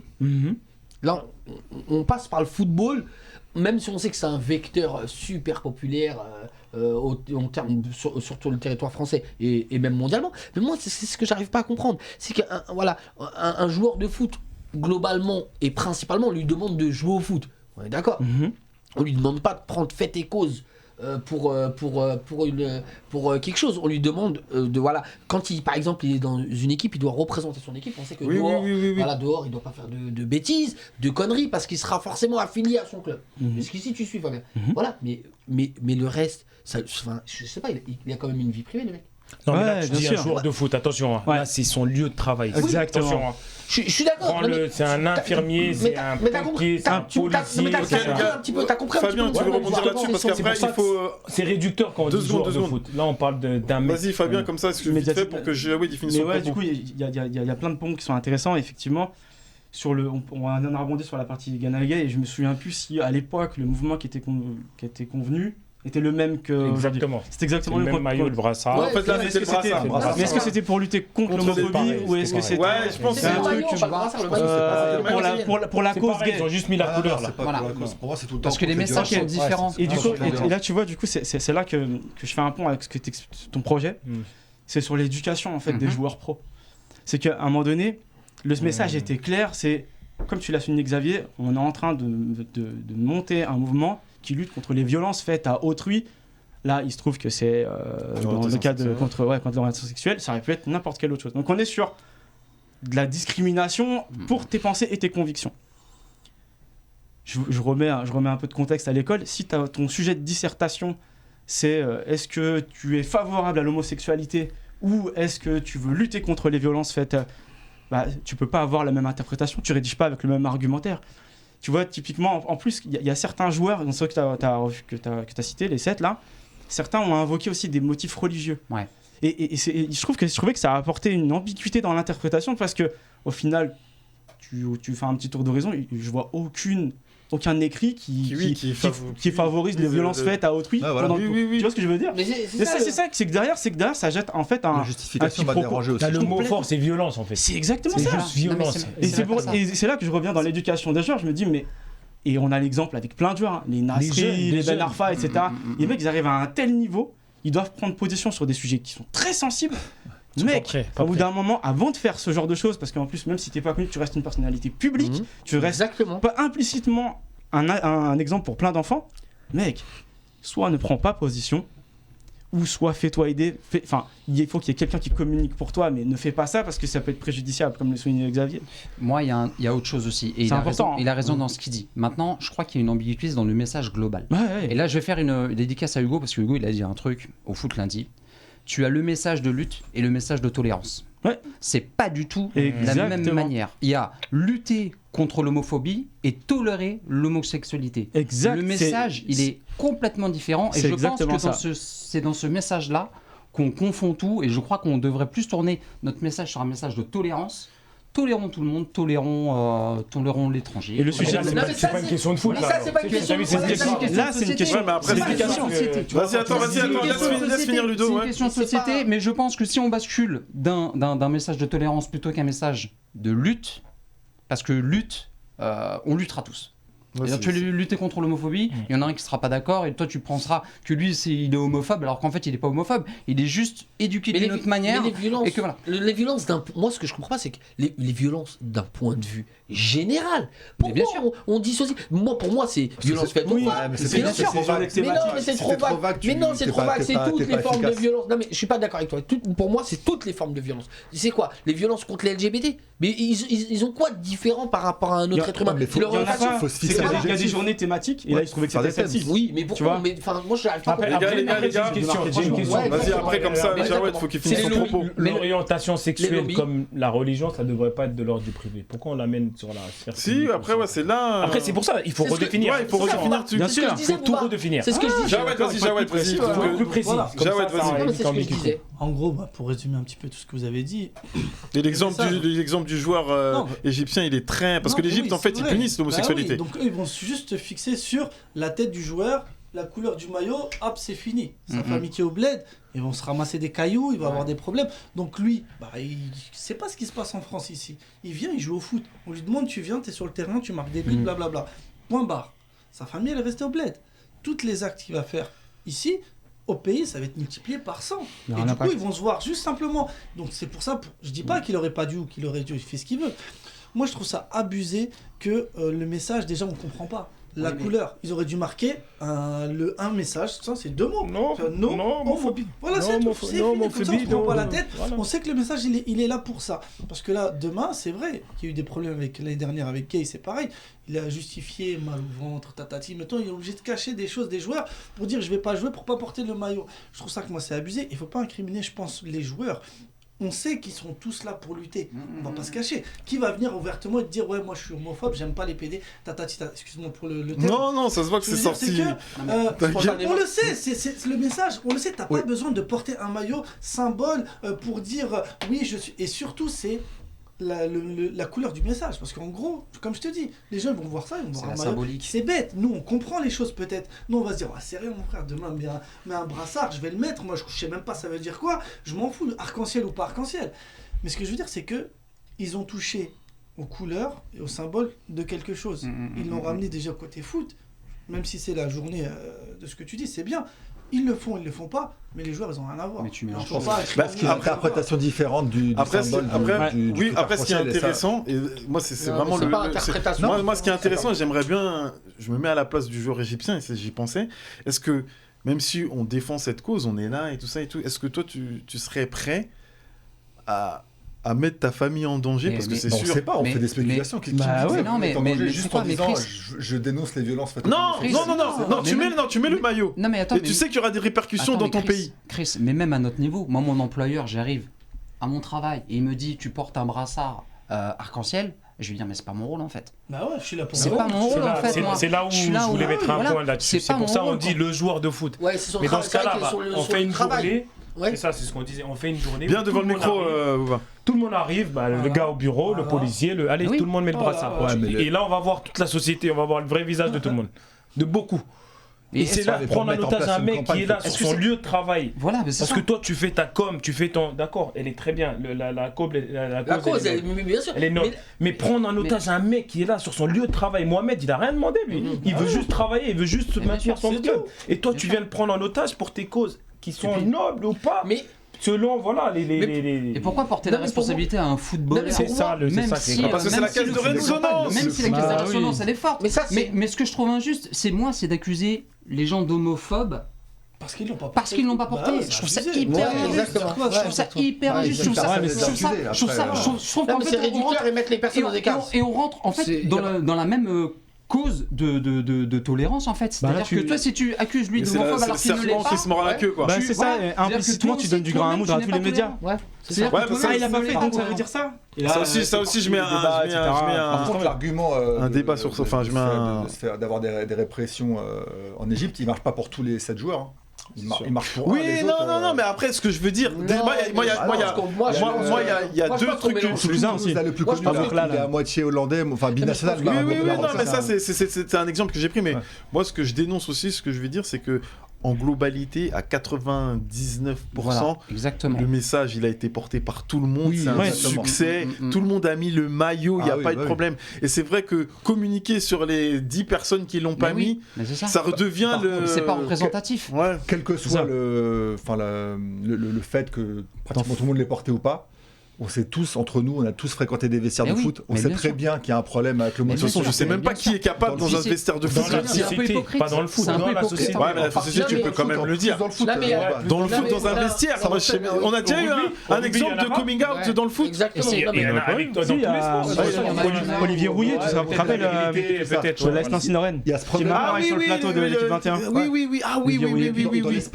Dans les sports masculins, on sait qu'il y a ce problème-là. Et comment y lutter? Parce que c'est hypocrite parce qu'en plus t'as pas besoin d'être violent pour être homophobe déjà pour commencer. Non, les mots, et t'as même pas besoin d'être violent pour être homophobe. Et si ça se trouve sur les 98% dont tu parles, peut-être qu'il y a une petite minorité aussi qui l'ont porté hypocritement. Alors en sachant que moi une minorité, je pense qu'une minorité t'es gentil. C'est gentil. Donc voilà.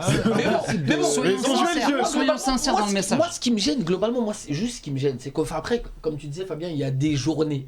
Ça, je trouve ça gonflant et hypocrite. Il y a des journées. Non, il n'y a pas des journées. C'est tout le temps. C'est tout le temps. Tu dois pas être violent. C'est tout le temps et avec tout le monde. Le mouvement. Non mais attends juste Fabien, je finis mon propos. Tu dois pas être violent avec ton chat. Comme le joueur anglais, tu dois pas être violent avec ta femme, tu dois pas être violent avec tes enfants, tu dois être violent avec personne. D'où encore, je rebondis, je fais la promotion. L'académie de Booba, elle est super. Même avant les violences, on jette pas ses papiers par terre. Ça paraît ballot ce que je dis. C'est violent avec la planète. Exactement. Avec les seins, avec la... C'est tous les jours. Attends, moi, il veut juste, Chris, pour conclure un peu, pour revenir sur les propos de Jawed, je pense, de ce que je comprends, l'ambiguïté, la problématique, elle est plus portée sur le symbole du drapeau arc-en-ciel. Donc, je pense, alors je sais pas si ça sera fait ou pas, ce serait intéressant de voir ce que ça donnerait si on changeait de symbole. Je sais pas si il y aurait toi t'es pas convaincu. Ouais, t'es pas je sais pas s'il y aurait un rétropédalage de la ligue en disant bah non, on va baisser le pied, on va mettre des choses moins pourquoi mettre l'homophobie comme il vient de le dire? Est-ce que la ligue va pas ça, c'est un message. Est-ce que la ligue va pas dire mais c'est clair, il y a pas de pub pendant ce match-là. Ce qu'on va faire, au lieu de mettre la couleur, et bah tu mets en blanc sur tous les maillots, t'as un flocage sur les noms. Tu le mets tout autour du terrain, tu les commences par ça.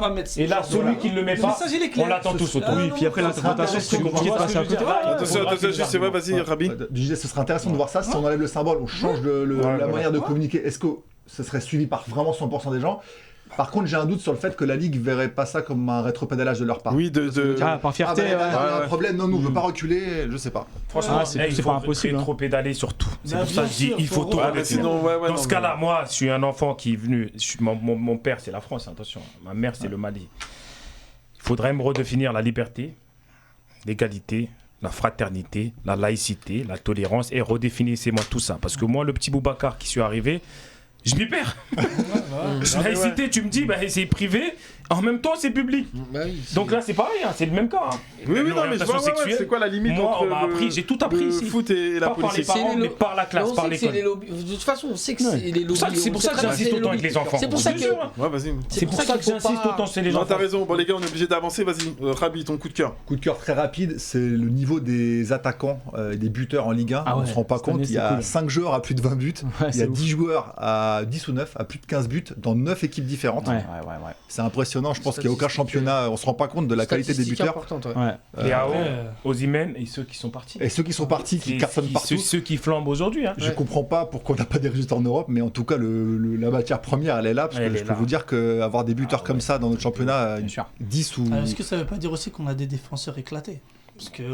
Bonne question. Demande à Messi. T'as côtoyé les défenseurs de certains. Bah non, ils sont durs, frère. La France, je pense que du coup, la France, c'est elle qui va cocher les gars. Donc du coup, quand tu prends le foot, tu dis c'est physique, technique, tactique, mental. Et bah la France, dans tous ces domaines-là, c'est elle qui va cocher. Après, est-ce que c'est pas lié aussi aux évolutions tactiques aussi de notre football? Je trouve qu'il y a du mieux en Ligue 1, c'est jeu offensif, c'est la et tout. T'as des buts en plus. Il est dur, mais les mecs, donc du coup, à l'époque, on ne pas prendre de but. Est-ce que maintenant on joue dans attention, vas-y ton coup de cœur. La qualité des buteurs de Ligue 1, j'ai jamais vu ça. Autant de bons buteurs avec autant de stats. C'est impressionnant.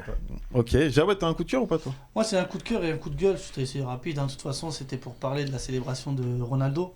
À la base, c'était un petit coup de cœur, mais qui se met aussi en coup de gueule.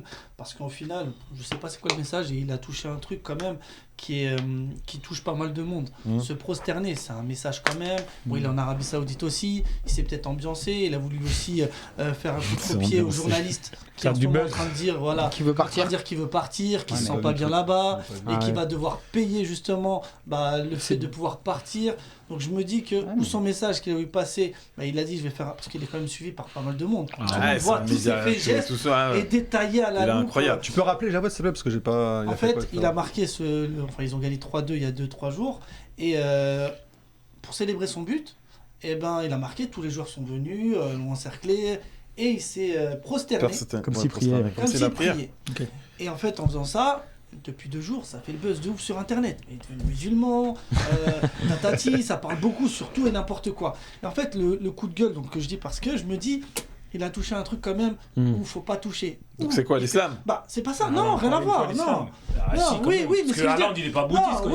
Mais quand il fait ça, c'est Haaland, est-ce que tout le monde s'est demandé? Dédicace à Kylian, mon neveu. Haaland, il connaît toutes les célébrations du islam. Si, c'est vrai. Parce qu'il a fait ça. Tous les enfants, ils le font maintenant. Ouais, c'est vrai. Il y a ça aussi, Bouba. Ouais, ça, ouais. Cristiano Ronaldo. Mais le coup de gueule, il l'a fait ça.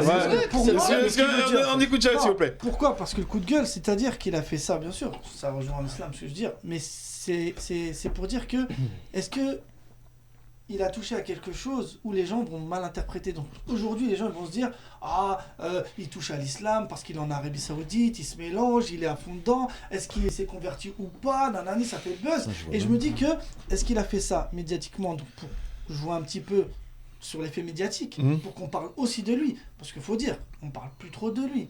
certes, on a trouvé. Le coup de com', tu penses quoi? Je trouve que c'est un coup de com'. Et que derrière. Donc les réussites sont des deux côtés. Il peut avoir. Des deux côtés. Il y a l'islamophilie et il y a l'islamophobie. Il a eu des tu vois, l'islamophilie. C'est pour ça que. C'est ceux qui sont là. Il a fait ça. C'est un musulman.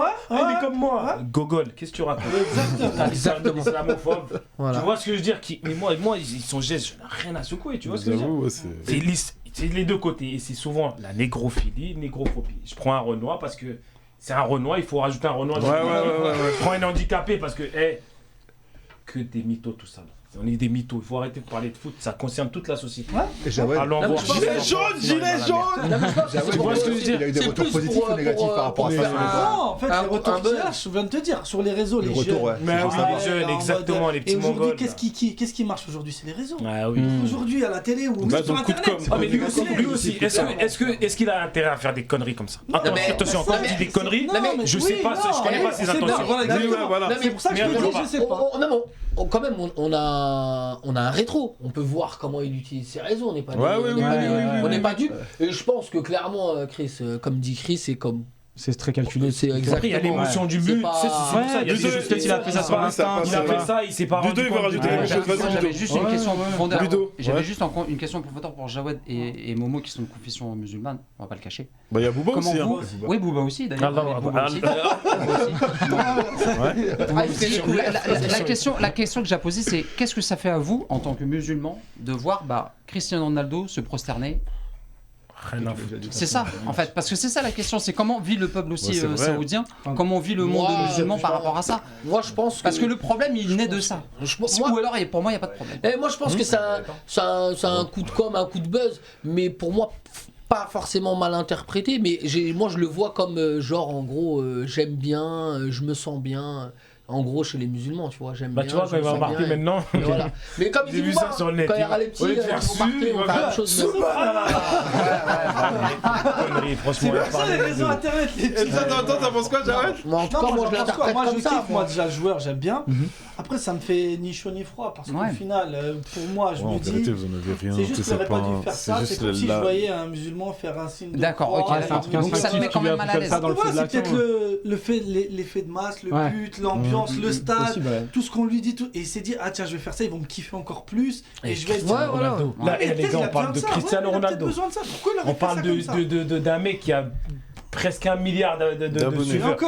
Donc c'est bon, j'arrête sur ce propos. C'est bon, c'était ok, d'accord. Coup de cœur, coup de gueule. Ok, on a fait le tour des coups de cœur et des coups de gueule. Vous voyez, c'est toujours animé cette partie-là. Donc comme quoi, s'il te plaît, vas-y. Comme quoi, il faut pas s'appeler Cristiano Ronaldo ou Messi pour pas être un mongol. T'as beau être ce que tu veux, c'est pour ça que moi j'ai des problèmes dans la société. Et parle-moi de qui t'es, j'en ai rien à secouer. Montre-moi tes valeurs et ta façon de penser. Attention le micro, parce que ta logique. Et ta logique. Oui. Tu les actes quoi. Tu la veux pas. Donc je m'en fous que tu sois Cristiano Ronaldo. Mais c'est ça les veut actes. Rien dire. C'est pas parce que tu marques des buts que t'as plus de valeur que quelqu'un qui ramasse des poubelles. Ok, on finit sur ça. Du bon sens. Ça marche. Rob, s'il te plaît, est-ce que tu peux nous envoyer la rubrique le quiz de Xav, s'il te plaît? Ah ouais.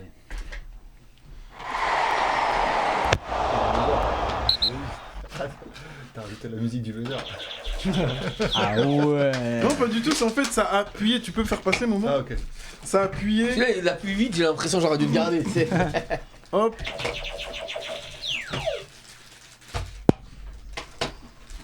Voilà, comme ça chacun a son buzzer. Elle passe bien, ça. Moi j'aurais préféré un buzzer arc-en-ciel. Oh le lourd. Ouais, c'est chacun pour ça. On fait une couleur sur deux. Ah, toi t'en as pas, toi? C'est pour ça, un petit jeu, les deux. On fait une couleur sur deux, tu sais. Par contre, faut bien voir qui buzz en premier, parce que c'est difficile à voir. C'est toi qui dois voir. Ah, je vais pas voir, moi je lis en même temps. Vas-y. Donc je vous rappelle le principe. Ouais. J'ai 6 questions. Pour chaque question, j'ai 4 possibilités. Et vous devez choisir après avoir buzzé. On doit attendre la fin de la question. La fin de la question ou les 4 probabilités? On n'a pas besoin de réponse. À tes risques et périls. Si tu buzzes avant, t'as pas le droit de répondre une deuxième fois. fois. Du coup, si tu te trompes, t'es éliminé. D'accord, voilà, t'es éliminé. Sur la question. C'est pas mal. Vas-y, Xav, on est chaud, on a 5 minutes. N'hésitez pas, vous, sur internet à jouer. Mettez vos scores en commentaire sans tricher, bien sûr. J'avais fait aucun point. Donc, première question. La Coupe du Monde de football a été fondée en 1930. En quelle année elle a connu son premier 0-0 ? En 38, en 54, en 58 ou en 66 ? Je m'en rappelle très bien, même si j'étais pas né en 66. Non. Tu veux il reste 38, 54, 58. Non, tu vas dire ce qui reste à chaque fois? Bah là, parce que tu m'as dit. Ouais, bah oui, d'accord. Combien? 56? 38, 54, 58. Toi, t'as bipé? Moi, je dirais 38. Non. Ah bah du coup, 58. 58. T'entends le bruit? Hey Vous avez pas entendu le bruit? Ah, mais je peux entendu que là-bas? J'ai entendu là. Tu te rattrapes. En 1958, le 110e match de Coupe du Monde, un Brésil-Angleterre. Ah ouais, en 58. 110 matchs, il a fallu attendre pour avoir un 0-0. Donc voilà. C'était animé. Hein. Deuxième question. Quelle était la particularité de Cruyff lorsqu'il jouait avec les Pays-Bas? Est-ce qu'il arborait un brassard de capitaine arc-en-ciel? Est-ce qu'il jouait avec un maillot différent? Est-ce qu'il portait le numéro 0? Ou est-ce qu'il ne nettoyait jamais ses chaussures en cas de victoire? Ses chaussures. Les chaussures, ouais. Non. Non, c'est pas ça? Non. J'ai plus le droit de jouer, mais... Alors, il a arboré un maillot différent, moi ça me fait penser à la finale. C'est ça, il avait un maillot différent. Alors, sponsor, non? Il refusait de porter du Adidas car il était chez Puma. Il portait avec des maillots avec. C'était le seul à porter des maillots avec deux bandes. Ça me dit. Tout à fait. Ah, fallait le savoir ça. Je savais pas. Si, je me rappelle. Question suivante. Dans l'histoire du Ballon d'Or, quelle est la seule équipe à avoir placé 2 années de suite 3 joueurs aux 3 premières places? Ah bah. Milan AC? Ouais. Oh, putain, celle-là, elle était. Milan AC, c'était qui? C'était Van Basten, Gullit, Rijkaard. Pas bien, je vais monter à l'île. Puis Van Basten, Baresi, Rijkaard. Baresi, il a été au Ballon d'Or? Non, deuxième. Ah oui, ok, dans les 3 places. D'accord. Bravo. Et en fait, j'avais proposé. Ah, c'est la grande époque du Milan ancien. J'ai la dédicace à Jawed. Ah, mais c'était le grand Milan. Ah, c'est le grand Milan là. Ça, c'était Berlusconi, il était. Il y avait le soleil. Il était déjà là. Ah non, il était là, Berlusconi. Ah non, juste après. Si, c'est lui. Ah, ses premières années. C'est vraiment le soleil au-dessus. Non mais quand tu vois qu'à la fin de son règne, il faisait des bunga bunga, tu peux te dire qu'au début ça devait aller au début. Du coup, j'avais proposé Real, Barcelone ou Ajax en plus pour brouiller les pistes, mais pas besoin, t'as gagné. Ok, bien joué. Donc il y a un point Chris, un point Mohamed. 2 points. 2 points. Ok. Ah oui. Question suivante. Putain, faut que je pas de Mohamed. Durant sa carrière, combien de joueurs Luis Suarez a-t-il mordu? 2. 3. C'est 3. Ah, je te dis les noms. Vas-y. Il y a Chiellini. Ouais. Il y a. Wikipédia. Non. Je sais plus. Il y a eu un gars à l'Ajax, il me semble, de mémoire. Il y a un anglais aussi. Et il y a eu un anglais. Carragher, non? C'est pas Carragher? Il y a eu un anglais aussi. Non, il y a eu un joueur anglais. Avec Liverpool, ouais, mais je me rappelle plus. C'est Carragher ou Jamie Carragher, je crois. C'est quel menteur celui-là. Il a marqué un bête de but ce week-end. Ouais, j'ai vu. Donc un point pour Jawed. Ouais. Laquelle de ces 4 affirmations est vraie concernant les anciens métiers des footballeurs? 4 possibilités. Zlatan a été bûcheron. Harry Maguire a été charpentier. Klose, Miroslav Klose a été menuisier. Ou Mexès a été DJ. Mexès DJ. Moi je dis non. Klose. Attends. Qui c'est qui va appuyer là? Tout s'appuie. Attends, Chris, moi j'ai pas vu. Moi je dirais Klose, menuisier. Bon bah c'est Klose a été menuisier, c'est vrai. C'est ça. À quelle période? Bah avant d'être pro, visiblement. Avant d'être meilleur buteur de la Coupe du Monde. Ils aiment trop aussi. Double carrière. Il avait 13 ans, 14, 15 ans. Ouais, grave, il a dû couper 2 bûches de bois. Vas-y.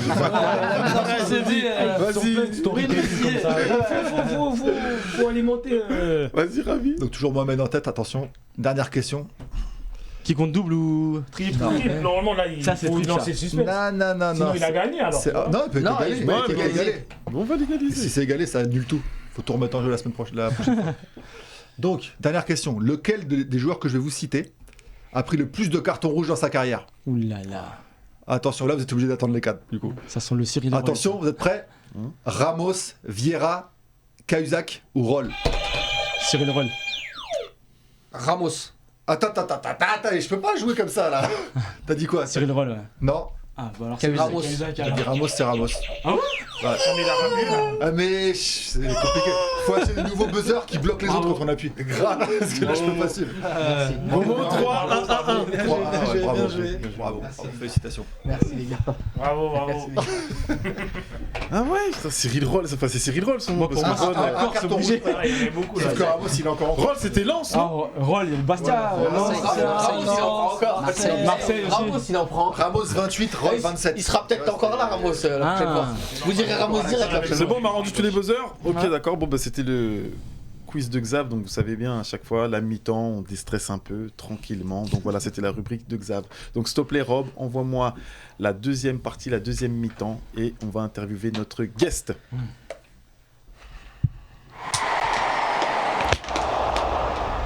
Bon, excusez-moi, je remets des trucs là. Hop, hop.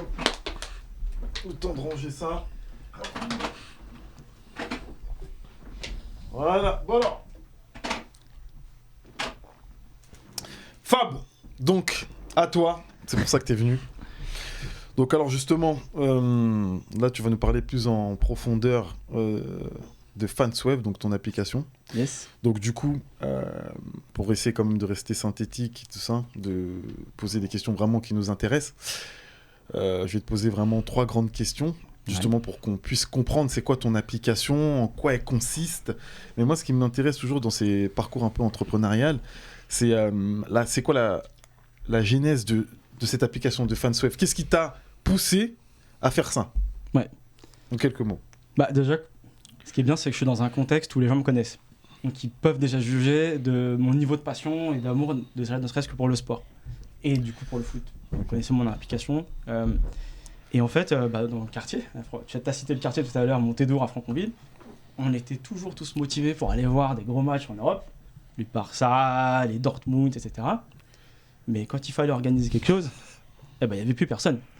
Et au final, ça se comprend parce que dans ce cas de figure, c'est toujours la même personne qui va faire les recherches chronophages sur Internet. C'est toujours la même personne qui va être redirigée sur des sites, même pour des phases de paiement. Puis du coup, c'est toujours la même personne qu'on pourrait presque qualifier de pigeon qui va commencer à communiquer avec tout le monde. Des fois, c'est pas du tout la même messagerie que les gens utilisent. Et puis arrive le moment où il faut payer. Donc c'est toujours la même personne qui va avancer les fonds pour tout le monde et aussi attendre ces remboursements de tout le monde. Donc on s'est dit, ça, c'est plus possible. On peut plus maintenir des freins en fait à l'émerveillement et du coup à l'accessibilité à la culture au final, parce que ça reste de la culture, et notamment sur des sujets qui nous passionnent. Donc on a pensé à un produit fait pour les fans qui permet de simplifier l'organisation des fans pour se rendre sur un événement. Et de là est né Fanswave, qui est du coup une plateforme sociale dédiée aux fans, qui a la particularité d'intégrer une marketplace dans laquelle tu pourras du coup acheter ton billet d'événement et toutes les commodités pour te rendre sur place. Donc ton transport, hébergement, potentiellement acheter des produits dérivés aussi. Le tout au même endroit, sans redirection et avec les mêmes facilités de paiement que vos applis préférées comme Uber ou Airbnb pour partager la facture entre amis ou payer en plusieurs fois. Voilà d'où c'est venu. Ouais, donc Fanswave, avec un S. Ouais, Fanswave. F-A-N-S-W-A-V-E-S. Okay. Il y a une vraie raison pour ce S aux fans, parce que on s'adresse à tout type de fans. La porte d'entrée, c'est le foot, c'est le sport le plus populaire. Et après, on va s'ouvrir à tous les autres sports, mais aussi à la musique, à plein d'autres domaines. Typiquement, si demain tu me dis que tu es fan de mode et que ton kiff c'est d'aller sur un maximum de Fashion Week, très bien. La gamification de l'application fera que tous les shows à travers le monde seront répertoriés sur une map. Pour vulgariser le truc, il faut vous représenter une map classique, un peu à la Snapchat. Vous aurez vraiment tous les événements qui seront listés dessus. Quand vous allez cliquer dessus, vous aurez un écran qui va s'ouvrir et vous aurez tout sur une même page pour prendre tous vos tickets et vous rendre au même endroit. Et ça veut dire... Attends, tu vas me dire que cette idée-là, genre, t'as pas de concurrent? Genre, au moment où je te parle... il y a une personne qui avait... Parce que c'est logique en vérité, tu sais. Ouais, en même temps, comme on dit, des fois les meilleures idées sont les plus élémentaires, les plus simples. Et il existe... Selon l'expérience aussi. Exactement. C'est surtout ça. Il y a une vraie notion d'expérience. C'est ce que je dis aux gens. Moi, je te jure, je te donne le même truc avec les mêmes séances, les mêmes cahiers de charges, tu feras pas la même chose parce que t'as pas son expérience de celui qui organise. C'est vrai, une vraie notion d'expérience, c'est intéressant. Aujourd'hui, on a une foultitude de concurrents, ce qu'on appelle des concurrents indirects, c'est-à-dire qu'ils sont sur des verticales qui sont très propres à ce qu'on fait. Typiquement, tu prends un Booking qui va faire de l'hôtellerie, potentiellement tu peux louer une voiture. mais ils vont pas avoir l'expérience sociale qu'on va avoir, ils vont pas avoir tous les services rassemblés au même endroit, et puis surtout, ces gens-là, ils vont te rediriger à l'extérieur. Oui, c'est ce que tu fais. Tu vois mais ça marche très bien. Mais nous, on va essayer de créer, rassembler quelque chose vraiment propre aux fans pour faire émerger vraiment un statut de fan réel. Parce qu'au final, on se rend compte que les fans hardcore, ils aiment bien aussi être distingués comme étant des vrais fans, étant des real. Tu vois. Moi, je vais voir les matchs, je sais de quoi je parle. Et ça, sur les réseaux, typiquement, tu le vois. Au final, t'as vécu un moment, je sais pas, formidable à Manchester ou à Dortmund. Tu postes ta vidéo, c'est génial, mais au final, elle apparaît dans un film, dans un feed, entre un chaton qui fait des galipettes et une nana qui mange sa pomme verte. Hors contexte, quoi, tu vois. D'accord, c'est de mettre aussi, complètement de tout centraliser, tous les trucs. Et effectivement, dans notre stratégie de lancement, je te parlais de foot comme étant la première marche, et il se trouve que parmi les fans de foot, il y a un segment de supporters qui s'appelle les Groundhoppers. Vous avez déjà entendu parler de ce mouvement ? Non. En fait, c'est une catégorie de supporters qui est ultra fan de foot, mais au-delà du foot, ils sont fans de culture, clubs et des villes qu'ils vont visiter. C'est des gars, tu vois, typiquement, dans l'année, ils vont se faire 120 matchs dans 9 pays différents. Ils peuvent très bien passer... Répète le nom ? Des Groundhoppers. D'accord, je connais pas. Et c'est fans plus. Ouais, c'est vraiment des fans hardcore. Et typiquement, tu vois, ils peuvent passer d'aller voir un match en district et le samedi matin, et l'après-midi, ils vont aller voir un match au LOSC, et le lendemain, ils vont à la Budapest pour voir le derby de Budapest. Peu importe le level. Ça a leur sens, mais c'est vrai qu'aux yeux de quelqu'un d'autre, ça peut pas avoir de sens. Oui, parce que si tu veux, ils prennent le prétexte du match pour aller découvrir aussi la culture du club, l'ambiance, l'atmosphère, mais surtout la ville. Ils sont vraiment attachés à tout ça. C'est une vraie grosse communauté qui est en train de grossir. C'est né en Angleterre, en Allemagne, mais ça prend de l'ampleur à l'échelle internationale. Et c'est vraiment eux qu'on va aller targeter à première vue. C'est les Woodstock du foot, quoi.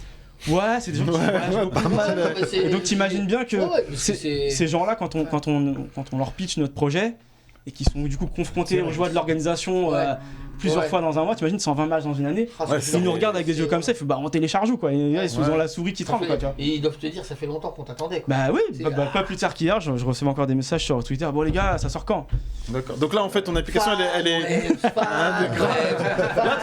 ton application elle est là c'est quel stade en fait? Elle est toujours en phase de développement, on arrive sur la fin là, et elle serait normalement dispo, la toute première version V1, là, donc la plus dégradée, il n'y aura pas toutes les options. Elle sera dispo dès cet été. Donc en gros là aujourd'hui on peut pas télécharger l'application là. Donc, tu peux aller sur notre site, sur fanswaves.com, prendre toutes les informations. Tu peux redire vraiment le nom? Fanswaves.com, fanswaves.com. J'arrive même plus à parler. Ouais, c'est ça, fanswaves. Ok, fanswaves.com. FANSWAVES, il y a 2 S. D'accord, ok. .com, et vous pouvez déjà vous inscrire à la pré-liste. Le service n'est pas encore effectif. Pas encore effectif. On travaille dessus. On a une maquette qui est déjà prévue. On a des vidéos démos d'ailleurs que je pourrais vous transmettre si vous voulez les diffuser. Oui. Et ouais, donc il y a un gros travail qui est fait là-dessus. Justement. Et donc moi, ce qui m'intéresse aussi, c'est de savoir. C'est quoi, bon, quand je te parle de difficultés dans le chemin entrepreneurial, c'est quoi les étapes? Parce que tu nous as parlé de groupe alliance, c'est quoi ça en fait? C'est quoi parce que je vois qu'il y a des étapes que tu mets, tu as eu Las Vegas, tu as eu... Essaye de nous synthétiser en fait, c'est des étapes qui sont importantes et qui sont parfois en fait handicapantes par rapport à des idées reçues. Je pense que si je dis à tout le monde autour de la table, admettons que vous avez une idée géniale, la première chose que vous allez penser, c'est j'en parle à personne. Ouais, parce que oui, on a peur, on va te l'appliquer. Bon, en fait, c'est tout l'inverse qu'il faut faire. Mais ça, si tu veux, si tu restes dans ton coin, tu ne sauras jamais. Il faut vraiment aller, faut te rapprocher d'autres entrepreneurs, il faut aller au contact d'incubateurs. On a la chance de vivre en France, les gars. Il y a des structures incroyables, il y a des gens très compétents, et en plus, il y a certains incubateurs qui sont spécialisés dans ton domaine. Et au-delà de ça, c'est que déjà tu vas confronter tes idées, c'est super important, c'est pour travailler ton discours, comprendre si tu es déjà cohérent. Tu peux très bien faire fausse route, hein, et ça c'est super important. Et après, tu as toute la partie stratégique, c'est l'argent. Tout le monde sait ici que je suis pas millionnaire. mais aujourd'hui, on a encore une fois, on a la chance de vivre dans un pays où il y a un accès à des financements, à des aides qui est incroyable. Juste pour vous donner un chiffre, en France, il existe plus de 5000 modes de financement. Entre exonération d'impôts jusqu'à la subvention ou prêt d'intérêt. 5000, c'est énorme. C'est monstrueux. Mais bien sûr, on ne te le dit pas. Donc il faut bien s'entourer, il faut se rapprocher des bonnes institutions pour aller capter tous ces leviers. Et ça, c'est super important. Et après, vraiment, le vrai parcours, c'est comme je disais, il faut en parler de son projet, mais il faut ne pas hésiter à aller serrer des mains, enclencher le pas et être présent sur le réseau. Le réseau, clairement, le réseau, c'est ce qui nous a poussé jusqu'ici. Et le meilleur exemple que je peux te donner, c'est que nous, on a été repérés par une agence d'innovation touristique de la région Nord, parce que j'habite à Lille, donc on est suivi par la région des Hauts-de-France, qui a disparu, donc ça s'appelait La Tangente. Et on a été pris un peu sous l'oreille parce qu'ils trouvaient le sujet intéressant. Et leur mission, c'est de nous mettre en réseau, ce qu'ils appellent. Donc, en plus, voilà, nous, on a un projet intéressant, mais on vient pas du tourisme, on connaît rien. L'idée, c'était de nous mettre en relation avec tous ces gens-là. Et bien, ces gens-là nous ont pitché auprès de la région des Hauts-de-France. Nous, on s'est prêté au jeu parce qu'ils ont trouvé le sujet innovant.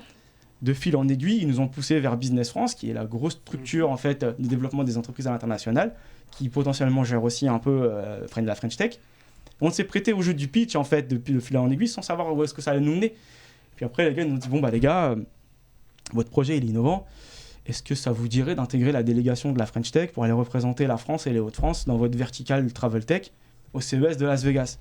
Là, tu dis, ok, mec, ça prend des dimensions. Ça prend des dimensions. Ouais. Tu regardes un petit peu dans le rétro, tu te dis, attends, là, c'est mon c'est ça. Puis du coup, tu as un projet élaboré, réfléchi, tu vois, bien travaillé, mais avec une application qui n'existe même pas. Donc, il y a un concept qui est tellement porteur que des gens sont prêts à t'envoyer à l'autre bout de la planète en te subventionnant en plus. Tu te dis, là, ok, les gars, faut y aller, quoi. Ouais, c'est vraiment un indicateur de ouf. De fou, et il y a une vraie part de traction. Donc après, on a eu plein de relations avec d'autres grands groupes qui fait que on a des preuves de traction du marché qui sont assez intéressantes.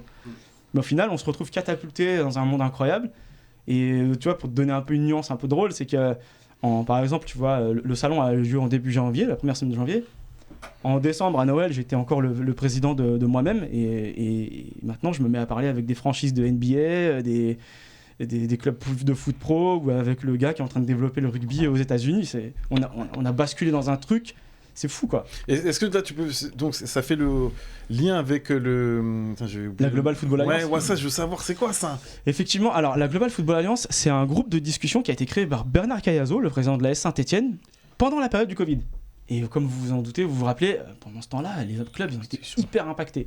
Lui, son idée, c'était de rassembler 20 présidents de clubs différents, de différents pays, donc de différents championnats, pour avoir une non-concurrence à tous les étages, complètement, tu vois, pour parler librement, partager des informations, pour traverser justement cette crise et avoir des infos sur le plan économique, marketing, sportif, mais aussi saisir le virage digital, technologique, des nouvelles technologies, parce que c'est comme ça que aussi les grands clubs font ça. Et ils partent du principe qu'aujourd'hui, ça reste, les clubs qui sont composés sont des clubs qui sont historiques, qui sont chargés d'histoire, qui ont une vraie fanbase, qui ont un vrai projet de formation sur les jeunes, mais qui ne sont pas des cities, etc., avec des pétrodollars. Dans l'idée, c'est voilà, quand on est riche, quand on n'est pas riche, on a des idées, et ensemble, on peut être plus fort.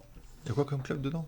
Alors en Europe, gros, pas tous, mais... en Europe, en France, tu vas avoir Saint-Etienne, Crystal Palace, Villarreal, Wolfsburg, le Standard de Liège, t'as le Hellas Vérone. Après, un peu plus loin, j'ai élargi. T'as un club aussi en Norvège, j'ai oublié le nom, excusez-moi, écoute, je veux pas écorcher leur nom. Il y a l'AEK Athènes aussi qui a fait le doublé là, hier. Il y a l'AZ Alkmaar, et puis après, un peu plus loin, t'as le Paradou en Algérie, tu as les Estudiantes du coup en Argentine, t'as Cusco aussi au Mexique. T'as un autre club péruvien, t'as un club indien, je suis désolé, je le prononcerai pas, il est très long, il est très dur, et il y a le Kawasaki au Japon. Okay. Et ça continue en fait à grandir. Mais c'est quoi du coup l'impact réel avec toi, ton application? Le truc c'est que aujourd'hui Fansways a été sélectionné par le board de le noyau dur, donc c'est les clubs européens plus un club de MLS qui est la New England Revolution de Boston. Ouais. Comme on entend en fait la première marque à rentrer au board décisionnaire en fait de l'Alliance. Quand tu dis board, c'est quoi? Et en fait, c'est un noyau dur avec les présidents de clubs. C'est le CEO, quoi, en gros. Ouais, c'est ça, c'est un comité de directeur avec tous les présidents de clubs qui réfléchissent vraiment à l'orientation de Ils ont mis Fanswave dans ça? On est la première marque, effectivement. Et moi, du coup, je siège avec ces gens-là. Voilà. Ah ouais, comme parce que je te dis, c'est incroyable l'histoire. Je comprenais pas son truc. Ah oui, donc là, c'est pas. Là, et du coup, comme on est le premier, on rentre avec un statut de sponsor, mais on est officiellement membre du board, donc on est vraiment dans les petits papiers. On a accès à tous les groupes WhatsApp, discussions prioritaires. C'est incroyable. Non, on cherche un sponsor Fanswave, tu vois. Et l'objectif, c'est vraiment, tu vois, de nous mettre en lumière à travers ce qu'ils font et nous donner accès à tous leurs insights marketing, à leur fanbase. pour que nous on puisse construire aussi. Et la FIFA, elle s'est pas rapprochée de vous pour l'instant? Alors, grâce à Bernard Cayazo, et que je remercie encore une fois, c'est qu'il nous ouvre aussi son agenda. Et ça, c'est vraiment bénéfique pour nous. Bernard Cayazo, mais d'un poteau rentrant, puisque t'es un poteau. On t'attend ici. Non, mais là, ce que je dis, c'est un truc de ouf. Toutes les compétitions qu'il y a. Moi, oublie pas, on t'a reçu. On t'a reçu, on te connaissait pas, t'as vu? Après, ils vont changer. On va dire pas bien, s'il te plaît. Typiquement, je vous donnais l'exemple tout à l'heure de la Youth League. C'est un sujet que j'ai débattu d'ailleurs avec Bernard. Lui-même, il trouve que c'est pas normal. Et grâce à ce genre de discussion, on va discuter avec l'ECA prochainement, par exemple. On essaye. Les deux contacts sont lancés, on n'a pas encore. Mais l'idée, c'est de s'orienter vers les instances européennes pour aller justement créer de la visibilité. Parce que un truc qui est intéressant, c'est on parlait de sièges vides. Nous, en creusant, et ça, on n'en a pas encore parlé. On a plein de stats, tu imagines bien, mais il y a un chiffre qui nous a sauté aux yeux, parce qu'on traite de la billetterie. À l'échelle mondiale, sur l'univers du sport et de la musique, 40% des billets restent invendus. Ah bon. Tu te rends compte du manque à gagner? Putain, alors qu'ils se font déjà. Pourquoi? Et quand tu regardes les raisons, c'est pourquoi c'est un manque de communication ou une défaillance dans la communication. Donc les gros clubs, ils font le plein, il reste toujours quelques places à vendre, donc ils peuvent optimiser. Mais tu as des clubs un peu plus modestes où ils font à moitié. Moi, quand je t'entends développer, ce que je me dis, c'est que Fanweb, ce qu'ils peuvent faire. Mais c'est un délire. Je crois que c'est incroyable. Je veux pas dire infini, mais il y a tellement. Il y a plein de choses. Il y a plein de choses. En plus, avec votre équipe, vous voyagez. Donc, en fait, plus ça va, plus tu vas en magasin. C'est exactement ça. Mais surtout, c'est que derrière tout ça, c'est qu'on a une démarche sociétale, donc d'orienter ces RSE. C'est que tout ça, vous imaginez bien, ça restera aussi un comparateur et c'est que de la data pour nous. Donc nous, ce qu'on veut faire, c'est mettre un point d'honneur à mettre en avant les acteurs qui jouent le jeu en matière de transparence sur l'empreinte carbone, mais aussi pour l'accessibilité aux personnes à mobilité réduite. Ouais, c'est important. Et je vais vous donner encore un chiffre qui fait très mal à la tête et ce qui est tout à fait discriminant en plus, ça reste dans le truc, c'est que aujourd'hui, chez les personnes à mobilité réduite, 80% des gens renoncent à voyager parce qu'ils ne trouvent pas les informations cohérentes sur les sites. Moi, je sais, mes deux parents sont en fauteuil roulant. C'est fou, hein. C'est la galère déjà quand tu veux trouver juste un hôtel ou un Airbnb, PM, et puis des fois, comment ça s'appelle, la PMR. Sur place, c'est pas confort, pas les infos. Là. Heureusement, nous, on est des garçons, donc nos parents, on les porte à chaque fois, tu vois. Mais sinon, quelle galère! Donc, dans l'idée, c'est vraiment porter ces sujets-là, en reprenant aussi l'exemple de FC Bruges que je donnais tout à l'heure. On aimerait bien brainstormer et faire des tests avec les clubs là-dessus. L'idée, c'est d'avancer dans ce sens-là et je pense qu'il y a énormément de choses à faire. Après, comme on dit, sky is the limit, il y a plein de choses à faire avec la réalité virtuelle, le métaverse, machin, etc. On en est très très loin. Et là, pour. Ça commence, c'est né d'un. Non, mais pour moi, c'est un truc d'une expérience quand tu étais jeune et ça va terminer par. Non, mais de le mettre, comme tu dis, de faire les actes, c'est ça qui est trop beau. Ce que tu dis, c'est intéressant parce qu'en fait, le projet, il suit tout mon cheminement. C'est exactement ça. Ouais, le projet suit. Non, vas-y, tu peux pas. À part sur l'écran, je sais pas si. Rob, tu peux. Non, on peut pas voir. Chris, toi c'est mieux. Moi, fais voir le truc, peut-être je peux montrer là. Vas-y, essaye. Fais voir. Là, quand on avait essayé. Mais tu zoomes pas trop parce que. Ouais, sinon ça fait. Je sais pas si on voit. Ça fait flou. Mais je vous passerai une vidéo de démo. Ouais, ça fait. Bon, chaque fois on n'arrive jamais, mais bon, c'est Fansweb. Tu peux le montrer toi là, on voit déjà un petit peu. Mais tu sais, le logo, tu vois, tu sais qu'à Las Vegas, on m'arrêtait pour acheter des produits dérivés du logo. Je te jure. Et là, juste pour finir, pour synthétiser, donc du coup, en quoi ça va être révolutionnaire ton application? Déjà parce qu'on va gommer. Une minute, vas-y. On va gommer tous les freins que je t'ai dit. Tu vois, tout à l'heure je te disais la recherche multisite, la communication, l'avancement des fonds et le remboursement. Mais aussi pour un truc important, c'est qu'on va donner la parole aux fans. Aujourd'hui, il y a une vraie frustration, on le voit dans les études de marché, c'est qu'il n'existe pas de pack complet transport, hébergement, etc. Dans les études de la LFP le font remonter, c'est que les clubs ne proposent rien là-dessus. Donc on vient apporter un complément. Mais c'est surtout que dans les stats, les joueurs, les spectateurs se sentent frustrés et considérés comme une vache à lait. C'est en gros, prends ton billet, achète ton écharpe, prends ton hot dog et ferme ta bouche, quoi. En fait, pour certains, il y en a qui se saignent pour aller voir des matchs. Ils font des sacrifices incroyables. Et c'est pas normal que, tu vois, ils puissent pas s'exprimer. Ils ont pas raison, mais il faut qu'ils aient un canal, tu vois, pour toucher les gens. Donc nous, on a pensé à un système de gamification et un système aussi de sondage qui fait qu'on va pouvoir toucher ton club, ton artiste préféré, etc. Et ça permettra aussi aux marques d'aller sonder leur fanbase d'une autre manière en les impliquant. Ça, c'est une première chose. Mais on va aussi révolutionner le truc, mais du côté partenaire, du côté organisateur d'événements. Parce qu'on va leur permettre d'optimiser les remplissages de stades et on va leur permettre d'aller toucher. C'est un lien. Et c'est ça, ça va leur permettre aussi d'aller chercher en fait des fanbases en dehors de leur territoire. Tu vois, typiquement, aujourd'hui, un club classique qui peut avoir des problèmes de remplissage de stade, ça peut servir. Mais je sais pas, un Amiens, par exemple, qui est dessus ou qui a des besoins de rayonnance, bah, ces matchs seront visibles sur une map par un mec qui est au Japon ou en Chine et potentiellement ça peut lui donner envie de venir, sachant qu'en plus le process c'est de simplifier la démarche d'organisation du déplacement. Du coup, Airbnb, TripAdvisor, ils vont passer sous Fanbase. Non, parce qu'au final non, mais parce qu'en fait ça peut être un lien en fait, parce que j'ai l'impression quand même quand je regarde, quand je t'écoute, j'aime bien parce que je me dis que toutes les là le peu d'applications là que je viens de te citer, les 2 applications que je viens de te citer, j'ai l'impression qu'ils font leur truc à eux. C'est exactement ça. Alors attention, je jette pas la pierre parce qu'ils se disent je fais un truc pour notre domaine, mais si tu peux être un lien, alors oui, et c'est pour ça en fait finalement, et c'est pour ça proposer des packages pour les gens. Ouais, c'est exactement ça. C'est juste pour finir. C'est pour ça que notre produit est un agrégateur en fait. On va agréger tous les services au même endroit et sans redirection à terme. Ouais. Il y aura plusieurs étapes. Au début, tu vas être redirigé. Il y aura pas. Mais à la fin, c'est d'avoir toute la brique e-commerce. C'est ça, exactement.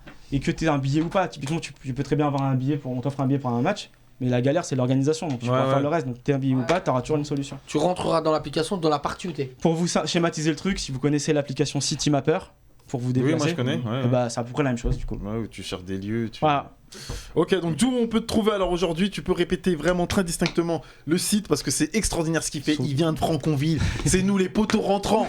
Il est là et nous on est très contents de le recevoir. Je pense que t'as déjà fait une émission, t'as déjà reçu pour ça? Pas encore, il y en a qui vont arriver. Ouais, ben nous on est les premiers. Ouais, c'est n'oublie pas quand tu vas être là-haut là, dans je sais pas quel stade, on va être là. Fabien, s'il te plaît. Donc, on n'oubliera jamais personne. Où on peut te trouver alors? Sur internet, www.fanswaves.com, FANSWAVES. Et après, sur tous les réseaux, vous allez sur notre site, vous pouvez trouver tous nos réseaux, il n'y a aucun problème là-dessus. Ok, voilà. Et voilà. C'est noté, les gars, c'est noté. Bon, on termine l'émission là, il nous reste à peu près moins de 10 minutes. Question édito, s'il te plaît, Rob, envoie le truc.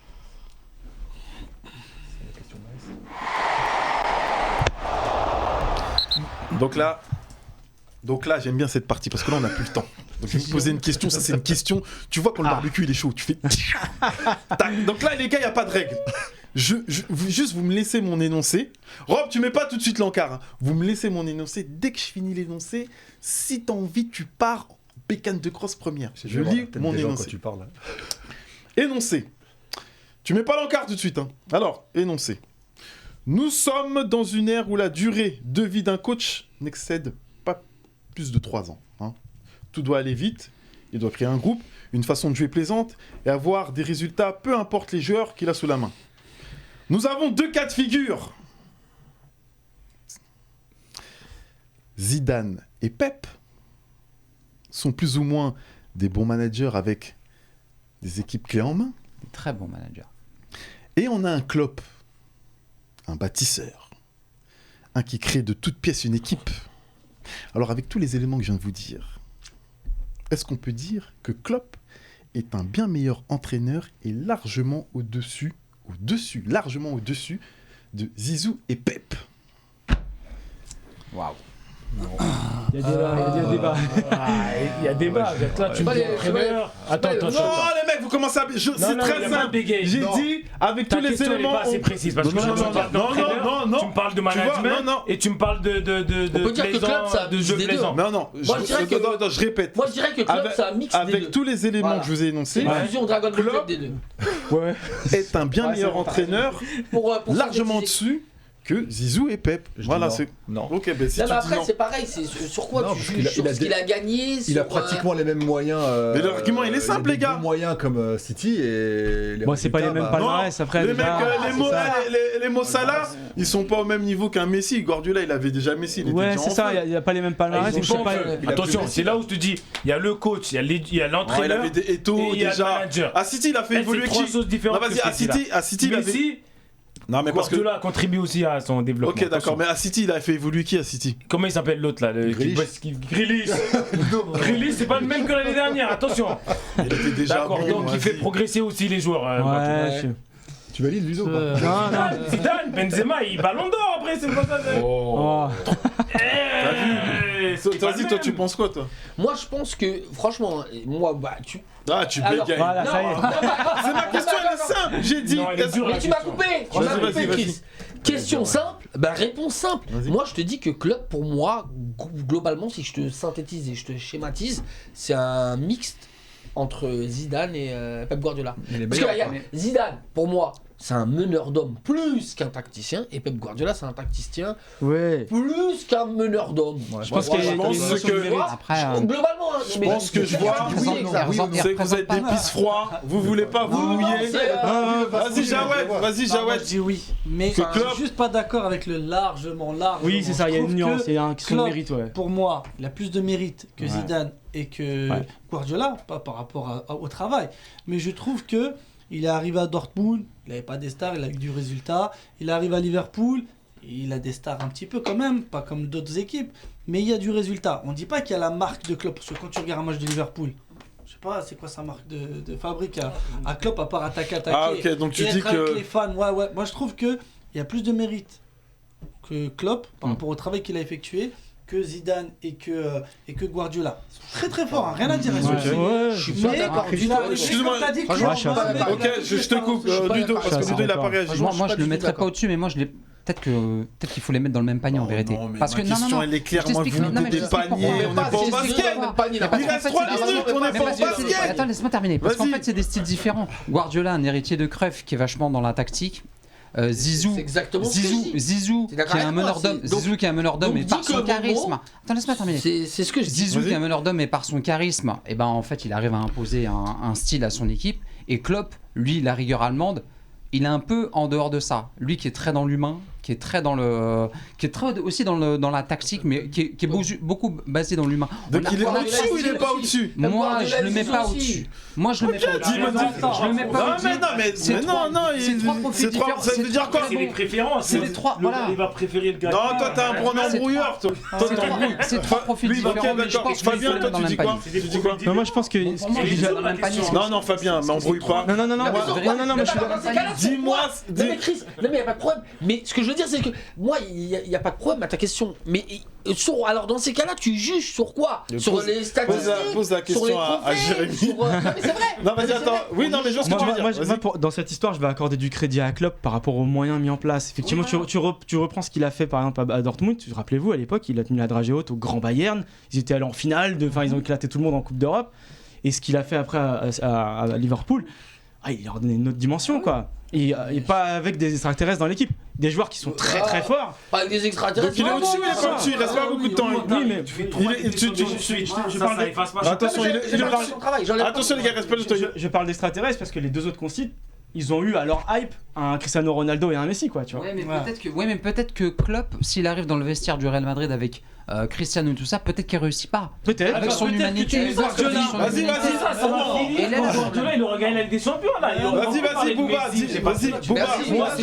Moi, je suis un pro et Guardiola. Merci Bouba, voilà. Donc vas-y, ouais, je suis un pro Guardiola. Donc Klopp, c'est 3 monstres avec 3 points. Non, mais dis pas c'est 3. Ok, d'accord. Moi, je suis préférence Guardiola. Donc voilà. Chacun sa préférence. Ok, Xavier, t'avais un truc à rajouter parce que je veux dire que comparer des entraîneurs qui n'entraînent pas la même équipe, c'est aussi dur que de comparer des pilotes de F1 qui n'ont pas la même voiture. Sur quoi on se base? Donc du coup, c'est juste ça. Là, on va considérer qu'ils ont tous à peu près une Ferrari. Je suis d'accord. Non, t'as raison. Mais ta question, moi. Mais il faut jouer le jeu, les mecs, sinon on fait pas l'émission.